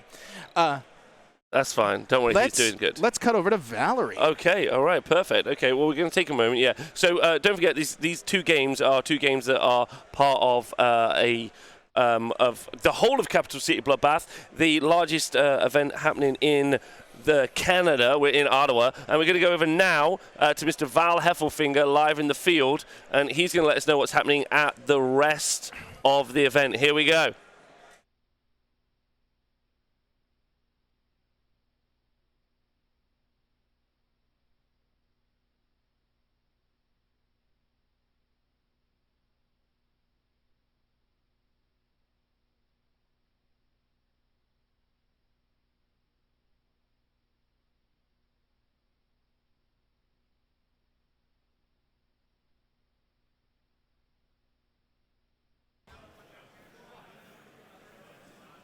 I now have Mike. Have they heard anything I've said? All right. Well, hi. Still Val Heffelfinger. You still can't hear me most of the time, but that's all right. We're rolling with it. Okay, so as I was saying, we're at the Capital City Bloodbath. About 30 minutes left in the round. I've set up some systems, some methods, so that you can follow what I'm following and maybe explain it to me. So, the first thing we got right behind here, we've got Connor Macarucha. He is the only Space Wolf player identified, self-identifying Space Wolf player in the roster. And by the way, we got Mortarion. I took a photo, and it looks like a lot of dead stuff, but he seems to be well up. He's like 41 to 20-something, top of third, I think. So, it's looking all right for the Wolfie boys. As I said before, don't know if I mentioned it again, I have set up a command for the YouTube chat. Commander Rob will get it set up for Twitch probably in the next round. ! Other games, and that's going to hook you up with a doc that has all the things that I'm following. You can help explain it to me later. So why don't we move on? Actually, right behind us now in the rippling red shirt. I doubt is he in frame. There we go. That's Sam Procopio, everyone's favorite Blood Angel heartthrob, fresh from his tour of Europe and his desolation of Belgium. Currently working his way through a matchup against Necrons, a nice fella named Nick. If you go to ! Other games, you will actually get the live score off of Sam's ITC Battles app. Isn't technology fun? So if you want to follow along on what Sam's doing, I'm going to make sure that we always have his scores running in the machine using the internets. We're going to go one more. And this one, it's a bit of a charity story. FLGN's very own Dustin Henshaw. He's out here gamely taking an attempt to play his Gene Stealer cults. He's stud or scrub, and he's all stud, folks. I'm not gonna slag Dustin. Dusty is playing Logan, who's got 1K sons. And again, I'm going to be keeping pictures of the scorecard up to date in my little travel document. As people start wrapping up, I'm going to start talking to them about their games and get a little bit of detailed analysis behind the scorecard. If you are interested in getting yourself some updates about a special person out there, maybe you're thinking to yourself, hey, I want to know what, Konrad Matika's up to. Well, the answer is being tall and Polish. But if you wanted more detail than that, you could go in the chat, maybe, just throwing this out there, pay me money. I'll go do whatever you want. I'll dance, I'll spin around in circles. If you're interested later on, when that garage sale gets going, you tell me what you want, I'll go rummage through there. I'll mail it to you. Just pay me a bunch of money, and I'll do whatever you want. I don't actually have a real job, and I haven't played Warhammer in like 3 years. So I hope you guys are really enjoying the amazing coverage brought to you by the tSports Network, Code Jam on the FLGN, and my man Tom on the camera in front of me. I'm just tap dancing here a little bit until Rob takes it back. Thanks very much, Val. Great job there from our man in the field. He's done great. He's done great there, and I appreciate that. Right, so Capital City Bloodbath, me and the Falcon. Rob, hello, this is me. The Falcon is here, and we are bringing you the 2 exciting games from round 1 of 6 rounds at Capital City Bloodbath. The game we're looking at now is on table 1. This is Caleb with his Ravenwing, who is at the bottom of the board, and Diego with his Necrons top of the board, although the board is now a mess. Now, an absolute disaster. An absolute mess. I'm not sure the score is exactly right. I think it is. We're in the bottom of turn 3. We are, well, no, I believe this is top of turn 3. Top of turn 3. Diogo is still on the go. Okay, yes. So what we saw here was after we left, we've come back. The score picks, remember how I said those score picks needed to die or bad things would happen to Caleb? Yes, well, sir. Look where the score picks are now, and look where Caleb's stuff is. Okay, yeah, it's so not just there. Yeah, not there. Just real quick run through what happened starting from turn 1. We had Caleb kind of move. Diego in his first turn moved his Ghost Arcs top left, bottom right hand corner, and then he moved some other units around. Then no one cares about them. No one cares about them. Diego kind of snapped back really quickly. Caleb with his Ravenwing snapped back, killed the bottom Ghost Arc, no problem. Tried to kill the top left. As you can see, it's still there, so it failed miserably. Then Necron's turn, and then he just kind of like swamped in the middle and stayed kind of like central. Diego's turn went mega aggro, charges in the bottom left-hand corner, wasn't able to actually do anything with them, charges at the top left-hand corner again, did eventually succeed in killing those bikes, I think. Yep. And then in the bottom right-hand corner, as you can see, advanced with the Silent King and moved in. Then Caleb's turn, he went all out, and we saw him shoot into the far right-hand corner, shoot into the top left-hand corner, clear the bottom left-hand corner, and now Diego has snapped back again. Pete, you were telling me. Yeah, so one thing I'd mentioned in the previous round was that Caleb absolutely, Caleb absolutely had to clear this out, or there were going to be problems. I do actually believe when we cut out a combat that he did manage to clear out those models. But because he had to do it in close combat, what we've been able to see is Diogo managed to bring this unit of 4 Scorpex that he had hiding up here, I'm quite sure that's what this is, down and clear out this mess. He had his Catan, who, you said was in trouble. Doesn't seem to be in too much trouble to me, come over and help out now that Catan is hanging out with Samael. Actually, I'd love to get a picture in here to see what exactly is still in this ruin, because if this is those previous Scorpex, then Caleb's in a whole load of trouble. We have seen the Silent King now move up into the middle and clear out literally everything that was in there. So this is huge. Like having the Silent King posted up here with at least 1 Menhir left that we can see, that's not good for Caleb. And this Ghost Ark still living. We've got the Ophidians still hanging out up here. 54-50 for Diogo currently. And I think have we moved on now to Caleb's bottom of turn? Yeah, so if we just take a moment, look at the scorecard, you can see here, you can also see the secondaries as well. We've got a tight 4 points in it, and we're now in the top of turn 4. Top of turn 4. No, this is bottom of 3. Bottom of 3, because we're still. Oh, you score primary. Yeah. That's what's going to always confuse me. Yeah, that's going to confuse me. So super chat, $20 Canadian from Nick Blackburn. Oh, thanks. Quality stream team, thanks for bringing this to us, especially the crew that had to miss CCB this year. I appreciate it. Oh, okay. Well, thanks so much. That's so lovely of you. Thank you. Very much appreciated. So yeah, these scores, like we already talked about in that other game, Necron secondaries are so crazy. It's very easy to max them or almost max them.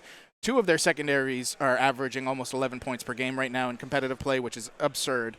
And we're seeing it there. Diogo able to get those Treasures of Aeons. 8 points on Code of Conduct because the Silent King just has to breathe to score 4 points a turn doing that.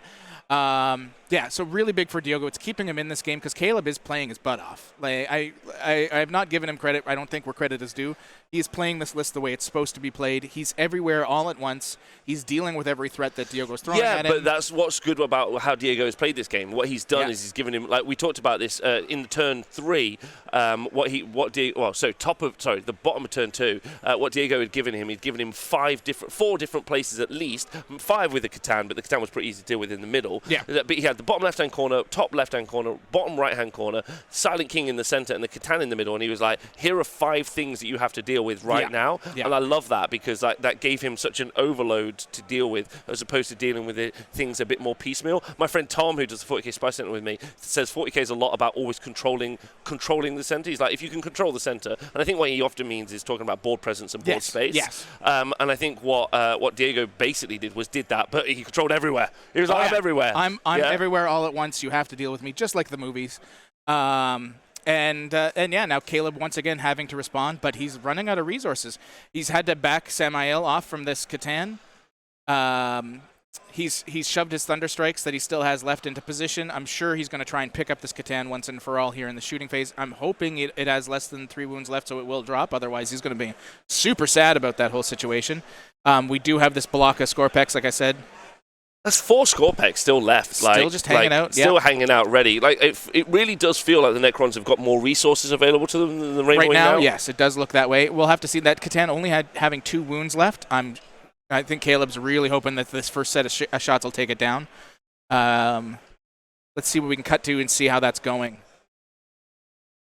So going to the shooting phase now. Yeah. So that's what we're looking at. So the Melta's only done Melta 2 went wounds. to the Silent King. He's still first. got a Menhir, right? Or no? Are the Menhirs all gone? Can we get a little closer? There is 1 Menhir left? There's 1 Menhir. Okay. So he was taking wounds on that first, right? Yeah. Must be. The Catan is still up. So he shot into the Silent King first. He must have changed his But the Catan is still up from the turn before. Yeah, with 2 wounds. Wow. Okay, so bottom right-hand corner. Yeah. So and that Catan had gone into Samael. Look, Samael's been injured. Like that whole corner being wiped like that. That whole bottom right-hand corner just melted. Yeah. That's incredible. That's an amazing slapback. I really thought that the Ravenwing were in a really positive spot there, but like the blowback has been particularly rough. Deadly. I think a big thing for Caleb that he did not want to have happen is this should not still be going on. The fact that Ghost Ark is still hanging out because he had to split all his fire and try to deal with all of Diogo's resources. Remember how you said you weren't sure if the 6 Ophidians down here were a mistake or not? because he had to put all those resources into clearing them, it definitely wasn't, because this corner is still belongs to Diogo. Yeah, he's split the output, right? Yeah. Yeah. If you feed everything piecemeal. Okay, thanks for the super chat. Thanks for the stream. Keep up the good work. Thanks, Alan Cannon. Well, that's the first time I've ever had super chats. So it looks like the attack bikes or the Thunderstrike failed to wound the Catan, and we're moving into the small arms fire from it. Yeah. He really, really wants this Catan to die, like nobody's business. 3 wounds through. I think Diego's absolutely conscious that this is going down now. Like, he doesn't seem particularly. There we He's go. gone. Yeah, he doesn't seem overly phased. He did, like, he knew that it was going to die. He just wanted as many shots to go into it as possible. So that was big for him. Yeah, look at Diego doesn't look at him, look at calm, cool, collected. I mean, he's a Portuguese fellow living in Canada. I don't even know if he's Portuguese. He might be Italian. He wants to go back to Europe. Actually, he was telling me last night. But they won't take him on the WTC team because he's too problematic. Look at that face. Well, he's actually currently getting so Chris, who was member of the Canadian captain of Team Canada, he was now shoving a blowhorn in his face there for a second. Yeah, so he was just like, you need to hurry up and get better. Yeah, it's all about time. These like we said earlier, guys, the clock on these rounds are only 2.5 hours. It's pretty short by most tournament standards. So 15 minutes left on the clock. Only 15 minutes now. That cannot be accurate. I believe we're hoping to get the stream guys a couple extra minutes because of the fact that we had to put mics on them and we had to chat with them about how to live their lives graciously in case we mic'd them, and you guys got to hear them. If you guys want to check out the schedule is live on probably Twitter. I actually don't know right now. Try ! schedule, see if that works for now, but I don't know.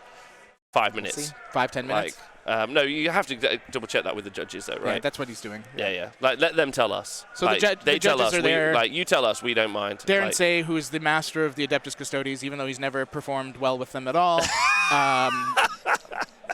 Essentially the head judge of the event. We're going to see if he can give the tables like a few more minutes just to at least get into turn 4. We knew this could be a problem with the stream setup for this first game in particular. Also, Necrons, not the fastest army in the games when it comes down to it. So, no. But we see another Menhir being picked up. They're going to give us an extra 5 to 10 minutes to these games, which is great. So it's going to give them about 30 minutes maximum to finish these games off. Yeah. And both games are nearing or entering into turn 4. Yeah, and we're looking at nearing, especially I would say table 2 is looking like it's near completion from a strategic perspective. Table 1's not in a poor place, right? No, this is a very close game. They're very close, but there's a lot. It's quite resource light now. Catan going down bottom right hand corner, as you can see there, and we've got the Ghost Ark still. The Ghost Ark top left-hand corner, and then the Silent King Taker that center board. So Ravenwing really struggling. But as you can see, they've still got pieces that center left-hand side, top and bottom right-hand side. They've still got pieces. If we could see that top right-hand side ruin, what's still left inside it? I believe that's the one. Right-hand side ruin. Yeah. On the one Diego's leaning over right now. So you're at the bottom left-hand corner. If you want to get, if you can get in right there, just push Diogo over. Oh, there's just one bike left in there, so he must have gone in and cleared out the scarabs that were in there. Nice. To take that objective, which is good. And so these 4 were the Scorpex that had been hiding out. So Caleb taking advantage of the Scorpex evacuating. See, that's what I mean. It's the opportunity to just always have that. That's why I like kill what you can, because any opportunity to just have a single thing that's available to score an objective, score you a secondary, it's so key, I think, in lots of these games. So did the Ghost Ark blow up, or is he just? Are we got now in top of 4? This feels like we've just moved to top of 4. Yeah. So we're now in top of 4. Diogo is popping his warriors out to start clearing out those bikes. We'll get scores here momentarily. Why don't we cut to the other table and see what's going on there? No problem. Still massacre. Oh, so to keep you worse. I know it's looking really rough for Tyranids, and I thought Tyranids were gonna just do some dominant work here. But if we take the opportunity to talk about what happened, the Tyranids kind of moved into the center, tried to grab some of the objectives effectively. They didn't really do any first turn engagement into the Necrons. They managed to pick up most of the Canaptic Wraiths that our Necron player had been using. However, that was exactly what he wanted. He put those Canaptics into the center board to draw the Hive Tyrant out, to draw the Hive Guard out, whatever he could. Not the Hive Guard, the Hive Tyrants. And the game has been going exactly how the Crons wanted it to go. He's shoving models into the center. He doesn't mind if he loses them. These Locust Destroyers, though, these 3 big boys right here that I believe used to be 6 big boys, they have done a lot of work. They picked up that Maliceptor that was they did most of the job of picking up the Maliceptor that he was kind of like ponderously, like he was going from the top right-hand corner to the top left-hand corner. He just kind of moseyed his way and took all the damage possible. The Scorpex that had been in the middle cleared out the Trigon that had been supporting. And the big play there was losing a lot of his Hormagaunts immediately. When that 12-inch charge came off the Scorpex and cleared that center of the most of the Hormagaunts and managed to put some damage on the Trigon, it forced the Nid player to make some decisions I don't think he wanted to. And we also eventually lost the monster in the center as well, right? Yes. Like to that 12-inch charge may be the clinch moment of the game. I think Necrons were in a very good position to begin with. That made it so that like the Tyranid player had very little chance of coming back. It kind of shows where Nids are when you're not running, say, Leviathan or maybe Behemoth, where you don't have that little extra oomph of survivability. That those factions kind of provide. I think it was Alan Cannon in chat or Nick Cannon. Somebody famous mentioned that there had been the shot there where the Hive Tyrant maybe, because there had been a Menhir down here, I believe, the Hive Tyrant instead of charging the Silent King could have charged down this way and tagged the Menhir instead. We're not sure based on positioning if that was possible. That would have been a very key play because it could have avoided that fight last that happened. And with the Hive Tyrant at full bracket, that's a much, I wouldn't say dead Silent King, but that's a Silent King that is far weaker. He can't do what he did. Yes, of course. Yeah, he doesn't have quite the output that like he did previously. Yeah. And you're right, Tom. Yeah, the Tyrant could not hold down the center all by himself. Yeah. He failed massively. Like he charged in. Like he just didn't have that. The fight last was really what put it down to him, right? When he got hit with that fight last, and the Silent King was able to put him on bottom bracket immediately, was a big hurt. I did not. Yeah, I wasn't overly impressed by that at all, to be honest. Like the Nids basically haven't been able to move from like that kind of center L on the right-hand side. And then they've just been predominantly pushed back further and further by the Necron force, which is actually quite surprising to me because I thought what we were actually going to see was the reverse. I thought we were going to see the Necron castle trying its hardest to hold in the center and getting beat back slowly, losing resources. But it just seems to have been, as you can see, the score's really reflecting that. The Necrons have done the reverse of what we were expecting, I think. Yeah, so Tom's nailed it. So when that Hive Tyrant flew into the middle turn 1, killed a bunch of stuff, flew back, which we thought was the proper play because the Silent King came out to play, but then he flew right back into the mess rather than probably a better play, in my opinion, in retrospect, coming down here and starting to clear stuff off, kind of ignoring the Silent King, letting the Silent King do what he wanted. Yeah, exactly. Harass the sides. Come down, take this objective away, or back up the Maliceptor that was up here. Both would probably have been better plays. I think it was because he forgot about the fight last. I think he got a little too greedy, thought to himself, I'm going to kill the Silent King or put him down to a couple wounds. Yeah. Got fight lasted and was like, oh yeah, that's a thing. That's a thing. That's a thing. That at what point do you think that comes up in the conversation though, right? Like does he say, like does he move over and then you're like, by the way, don't forget I'm going to be like fight last, or you just like he moves, charges. Yeah, he just moves, charges and gives him the opportunity. What do you think? Exactly. Okay, well, you guys in the chat let us know what you were doing in that situation. However, we're going to, as some of these games are wrapping up now at Capital City Bloodbath Round 1, we're going to go to our man Val Heffelfinger in the field right now. Hello, everyone. I'm joined now with Conrad Motika, a true giant of Warhammer 40,000. From Poland, so perhaps it runs in the blood. We all know they're very good at the WTC or whatever they're called. How did your first round go, Conrad? It went pretty well. I played against Imperial Knights. I won 93-43. I managed to get his Knights down pretty quickly initially, and I managed to cast all my Psychic powers, which is key for Eldar. But other than that, it went pretty well. Sounds like it went fantastic. Now, from what I understand, you were caught unawares by Darren's FAQ about the Wraith Gate, no, so the Warp Gates. Yes. Whatever they are. So I had to place them unorthodoxly because usually you're able to get a little janky with them, but this time around I had to kind of split them apart, and the footprint is a lot bigger for the gates themselves, but the footprint for actual deep strike or like the reserves is a lot smaller, so it makes it a little harder to kind of place units. Well, At least, it probably looks the way it was supposed to go. And I'm glad that you were able to overcome the challenge. I grew up with this man. He really grew up with me. Back to you, Rob. Thanks very much, Val. What a legend. What a legend. What a legend. What a legend. Okay, so welcome back to Table 1. This is our match with Caleb and Ravenwing and Diego and his Necrons. And here we go. Catch us up. Falcon, what have we seen?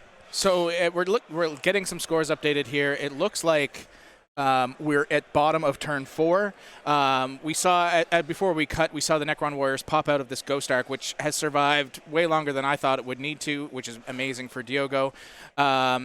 Things that were missing, that weren't missing before. There was a really bright red dude with a giant sword hanging out down here. There was. He is no longer in existence. He's dead. So Samael, Sam-I-Am, R.I.P.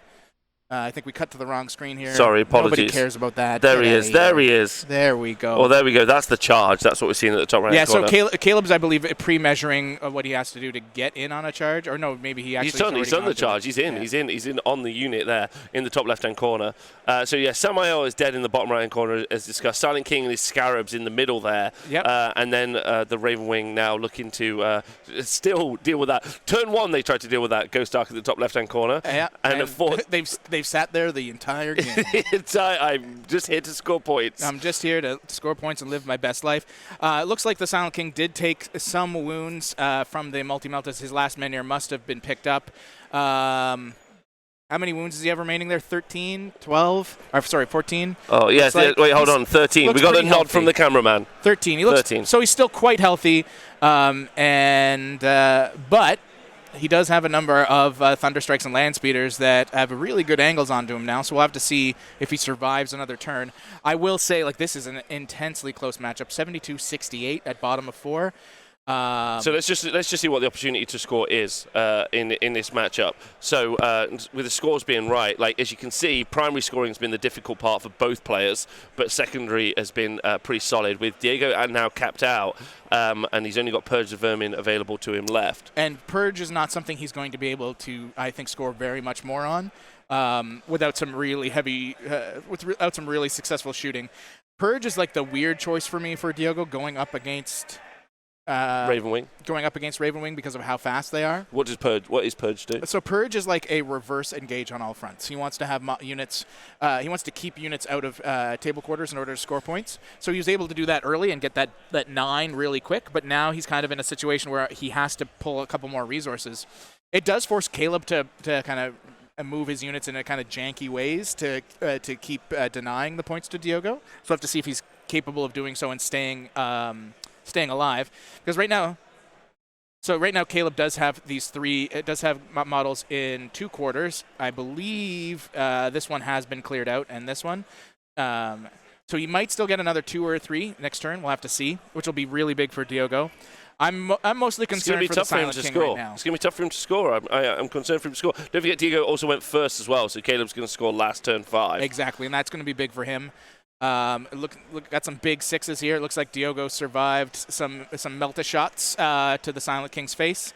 We're now moving to another Thunderstrike going in. This is kind of the big stuff. Val is waiting to do an interview, but I really want to see at least a few of these big guns before we cut over. Well, what's nice is, by the way, just 1 minute. So what's nice for everyone at home to know is each one of these games is being recorded in full with player audio at the same time. Yes. So on the tSports network, we will upload all 12 games in full with player audio. So it's very much like you would expect to see maybe from some other live streams or like a kind of a battle report. You can just watch the whole thing in full. So if you're like, I really enjoyed that game, then you can go and watch it back in full as well. Yeah. So we're doing both jobs at the same time for everyone who's watching at home. So I hope you enjoy that. And it looks like the Silent King took another 5 or 6 wounds here off of a Melta shot. Yeah. He's got 8 remaining. So he took 5 from a Melta. This could be big for Caleb if he can pick him up. He's in a good position to do so. Diogo still has enough resources, though, that I think it's going to be close. If he pulls this off, it's going to be a 2 or 3 point game. So the Silent King going down is what he has to do this turn. Caleb wants this, or he's going to be in real bad shape. He's got 2 wounds remaining. I think he's got this. He's still got 2 units that can see him. I believe this Thunderstrike still hasn't gone yet, and that should be able to pick him up. We'll have to see.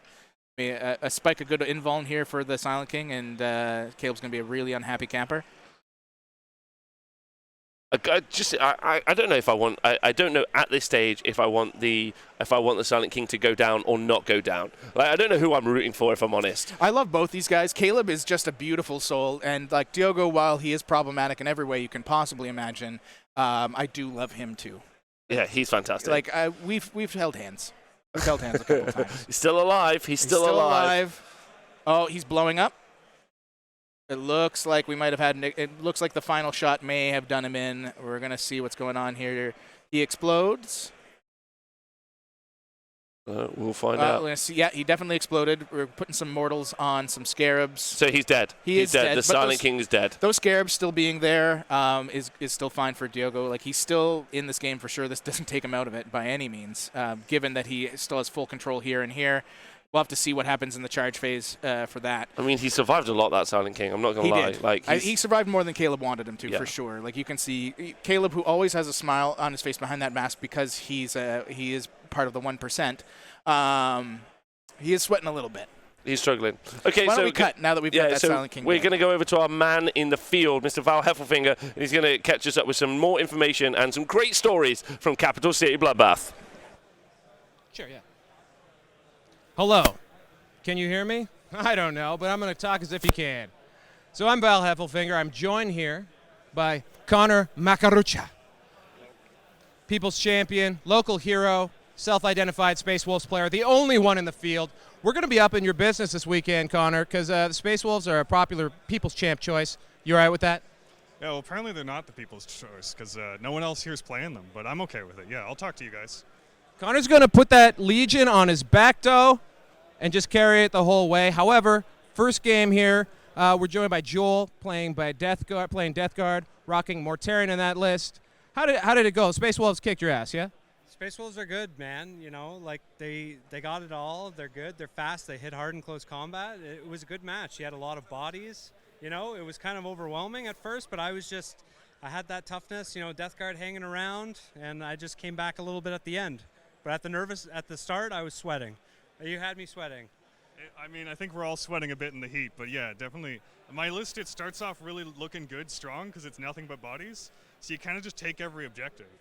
And then eventually people realize that you can kill them, and then they start dying. They die like dogs. They die like dogs, but sometimes they go down swinging. I think Ragnar took 2 dudes with him on his death. So it's all two characters, so that's always good. Well, that's all you could ever hope for. Joel, just very quickly, because we're going to hear from Connor a lot. We're going to go to the names of all of his sergeants and stuff. It's going to be a long day.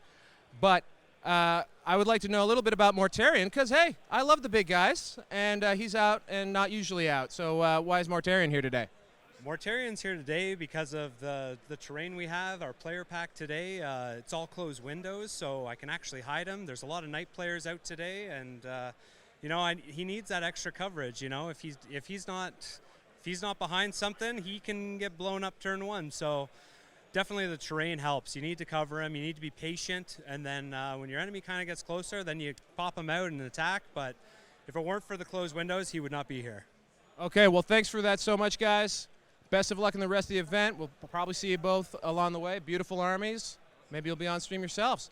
I'm just going to walk and talk a little bit, because there's a glint coming from the distance, a glimmer, if you will, shining on the horizon.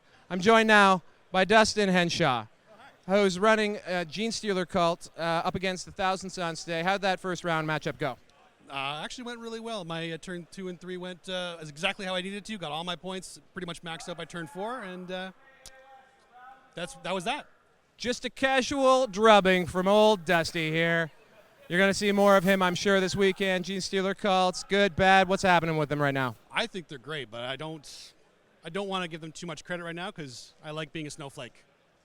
He is a snowflake, a beautiful and unique snowflake. And what more beauty and uniqueness do you need than our friends? I don't understand what he said because he speaks fast, but I was going to throw it back to Rob and Peter. Okay. Over to Rob and Pete. Hello, thank you very much to Mr. Val Heffelfinger. Great job there. Hello, everyone in the chat. The final moments of round 1, Capital City Bloodbath 2022. That's correct. And Pete, what is happening on table 1? A blistering final to this. So this game is tight as can be. Right, you see here, we've already had Diego's top of turn 5. Diego, he did what he could. He positioned his warriors out as best he could to try and keep this objective his. He maneuvered his scarabs to try and avoid shooting from a couple of the units. And then his Scorpex have just sat down to hold here. The big thing here with bottom of turn scoring for Caleb wants to clear these Scarabs, and he wants to kill this Ghost Ark. If he can do both of those things, I believe the game is his. Otherwise, it's going to be like a very, very tight 1 or 2 point game here for Diogo. So like this is right down to the wire. Yeah, 74-86, right? That's very, very close at the moment. Just taking a look at the scorecard, see where all those points come in. So as we talked about, Diego's only got 4 points available to him from the secondaries. Yeah, and he won't get them now because he's already had his turn. So then it's just going to be about whether or not Caleb can pick up those final points. Yep. Very close. So he has picked up the Scarabs. I believe next it's can he finish this Ghost Ark? Because it looks like the Warriors have all been removed. Unless we can get a close... Maybe they're hiding in the building, which would change things. Is there any Warriors hiding in the building? That's the real question. I'm not sure. But we'll find out from our table boss, from our infield cameraman, the Tom, is what we'll do. There's no Warriors. So it's just that Ghost Ark. Surrounded, literally surrounded at the moment, right? So all the Scarabs have been picked up. That's good for Caleb. He's going to hold more by the looks of things. So he'll score 12, which will give him the tie. Now, what about his secondary will be the big thing. Okay. Oh, here we go. So this should be Caleb. We just got the handshake. Yes. We just got the handshake there. So he scored an extra 2 points on Shock Tactics, I believe, or 3, and that gives him the game. 92-87. 92-87. What a beautiful to game. Caleb. Wow, that is very close. What do you think the key points were? So just to catch everyone up in how that match went. Effectively, a very aggressive Necron first 2 turns, and then when the Ravenwing finally did unpack, it did a pretty significant amount of damage. But then the slapback coming from the Necrons was also pretty significant. So it felt very undulating, the game. This game was tight all the way through. Those Thunderstrike Storm Speeders really did all of the work Caleb needed them to do. I think that was the big turning point. There was being able to pick up that Silent King from almost full in 1 turn of shooting. That was really it. Diogo really wanted at least 1 more unit worth of shooting to go into the King before he dropped. Taking whatever it was, 11 wounds or 12 wounds off just from one Thunderstrike shooting into him was not good. And I think that was really the key, the thing that flipped the game for Caleb there in that final round, getting the King to die without using as many resources as he normally would have needed to. Yeah, significant. Yeah, very, very, very exciting match. Really, really fun to talk about. Only 1 match left on the dying minutes of this round now. We just saw a handshake on 2 as well. While Val was talking, I did go over and chat with them very briefly. This was a really friendly game. Thomas and Phil. Phil was kind of walking Thomas through his best bet to maximize his score. They played like champs. Just to catch everyone up on what happened in this match as well. We saw a very aggressive Necron force. We thought it was going to be a very defensive force, but it just pushed right into the middle, and then the Tyranid force was just absolutely unable to hold that line. So going into this match, I kind of said, and Phil himself agreed, the whole plan for Phil was he was just going to keep running up to the line with models and then hope he died slower than the Tyranids could kill him. I hope he died slower than he needed to score his points. Unfortunately, the Nid player got really aggressive in the middle, trying to kill the Silent King. Lost his key piece, being that Hive Tyrant, and that was kind of it. Once that Hive Tyrant was down, it was all Necrons all the time. Exciting matches, really fun matches, especially seeing 2 very different sort of matches there. Yeah. So I really enjoyed that. Great pick in there, Pete. So we're going to interview the players that we saw play a moment ago. Diogo? Yeah. We're going to go over now to our man in the field. Right now, here we go. Not just a man in the field, your man in the field. Val Heffelfinger back on camera once again. Shades are on. It's game time. Well, not for these guys. They've already finished. We've got Caleb, and say it with me, Rob. Diogo. Yes, very good. How did the game go? I've been running around trying to find deals at the garage sale. How things happen? I can't even tell from the body language. Diogo's unreadable. It was a win for me, but it came down to the last turn and getting stuff onto the objectives at the end there. Yeah, no, I went. I really wanted to go second. I rolled a 2, and I was like, that's a solid roll. And then he rolled a 1. I was like, it's not a solid roll for me. So, yeah, we were actually just talking now. I should have done something to get a little bit more points, and it might have changed things. But I tried to get as many points as I could. Like 87 loss is still pretty good. That sounds like a high loss, and getting more points, always a good strategy, I think. That works pretty much in any game. Someone told me that it was a kind of pivotal moment with the Silent King. Any more extrapolation there? I guess when he died. What happened? He went silent. Luckily, when he died, I already had all his Code of Combat points, which was good. But actually, the most important thing that I think turned the game was the Ghost Arc that was in this corner. I should have gotten out the Warriors like 2 turns sooner, and that would have got me more points throughout the game. Yeah. It's, he kept just a single OBSEC model on the thing, and I kept healing back 1 bike to take it from him every turn, and that kept him off the primary. So I kept him to low primary most of the time, which is, I thought I have to just go full speed into the Necrons and stop him from getting as many points as I can while I slowly lose my army. So. Now, Army, that's a good point. I mean, you guys are both outstanding hobbyists. Beautiful armies, one and all. Caleb, though, is a bit more like a drug-fueled nightmare. Caleb, maybe just really quick, why don't you run down the insanity here and how you feel this gives you an advantage by confusing your opponents? So it's a Ravenwing list, but I painted them as sort of ghost Ravenwing. So you got little skulls on guys. And then for some reason I decided on lava bases. And so I've got my Samuel there who is got a ghost coming out. And yeah, I figure Diogo can answer, but lava bases help to distract you from the guns up top. So I was confused the whole time. Yeah, that's why I lost. Confusion. He was lost. Caleb playing low down and dirty. But I said I was going to compliment you this time because I always give him a lot of the caca. Yeah. Caleb, in fact, believe it or not, is a friend of mine. So I think we're probably going to do something else now. Final score, 92-87. Cable versus, say it once again, all at once, Diogo. You're going to hear it again. Over to you, boys. Okay, good. This is us. Hello, welcome back. Welcome back. That's it. That's the wrap up. Not bad first round. There's a little bit tech to sort. We're going to try and sort that player audio so people can hear it. Little bits, but a special shout out to everyone in the field.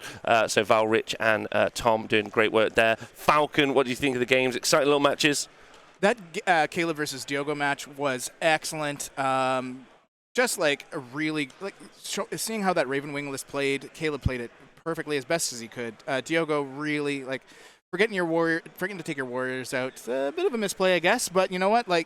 He was definitely trying to keep them alive as long as possible. He's probably right. Bringing them out a turn or two earlier would have scored him another 8 points, and that swings the game in his favor, right?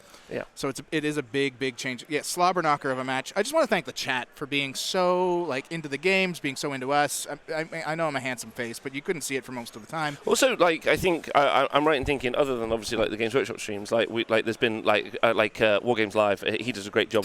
Joe is beautiful. Joe does a great job of beard than me, bringing in lots of live coverage, but a lot of it is obviously no commentary stuff. So it's nice to mix and match, and I hope you guys are enjoying that as much as just listening to the players play. Yeah. So special shout out to Falcon, who's bringing all the info. I don't have a clue what's happening. There's some melter shots, there's some things happening. I'm doing my best. I also only had 3 hours sleep, and I don't know. We got 40K this. is a weird game. Yeah, it's a weird game. Anyway, so we're going to be back in 15 minutes, unfortunately. 15 minutes where we're going to be back for the next round. And we're going to try to get you guys some Imperial Knights by the sounds of things, and maybe some Orcs. There's a lot. There's a lot out there. So we're going to try and bring you the best match we can.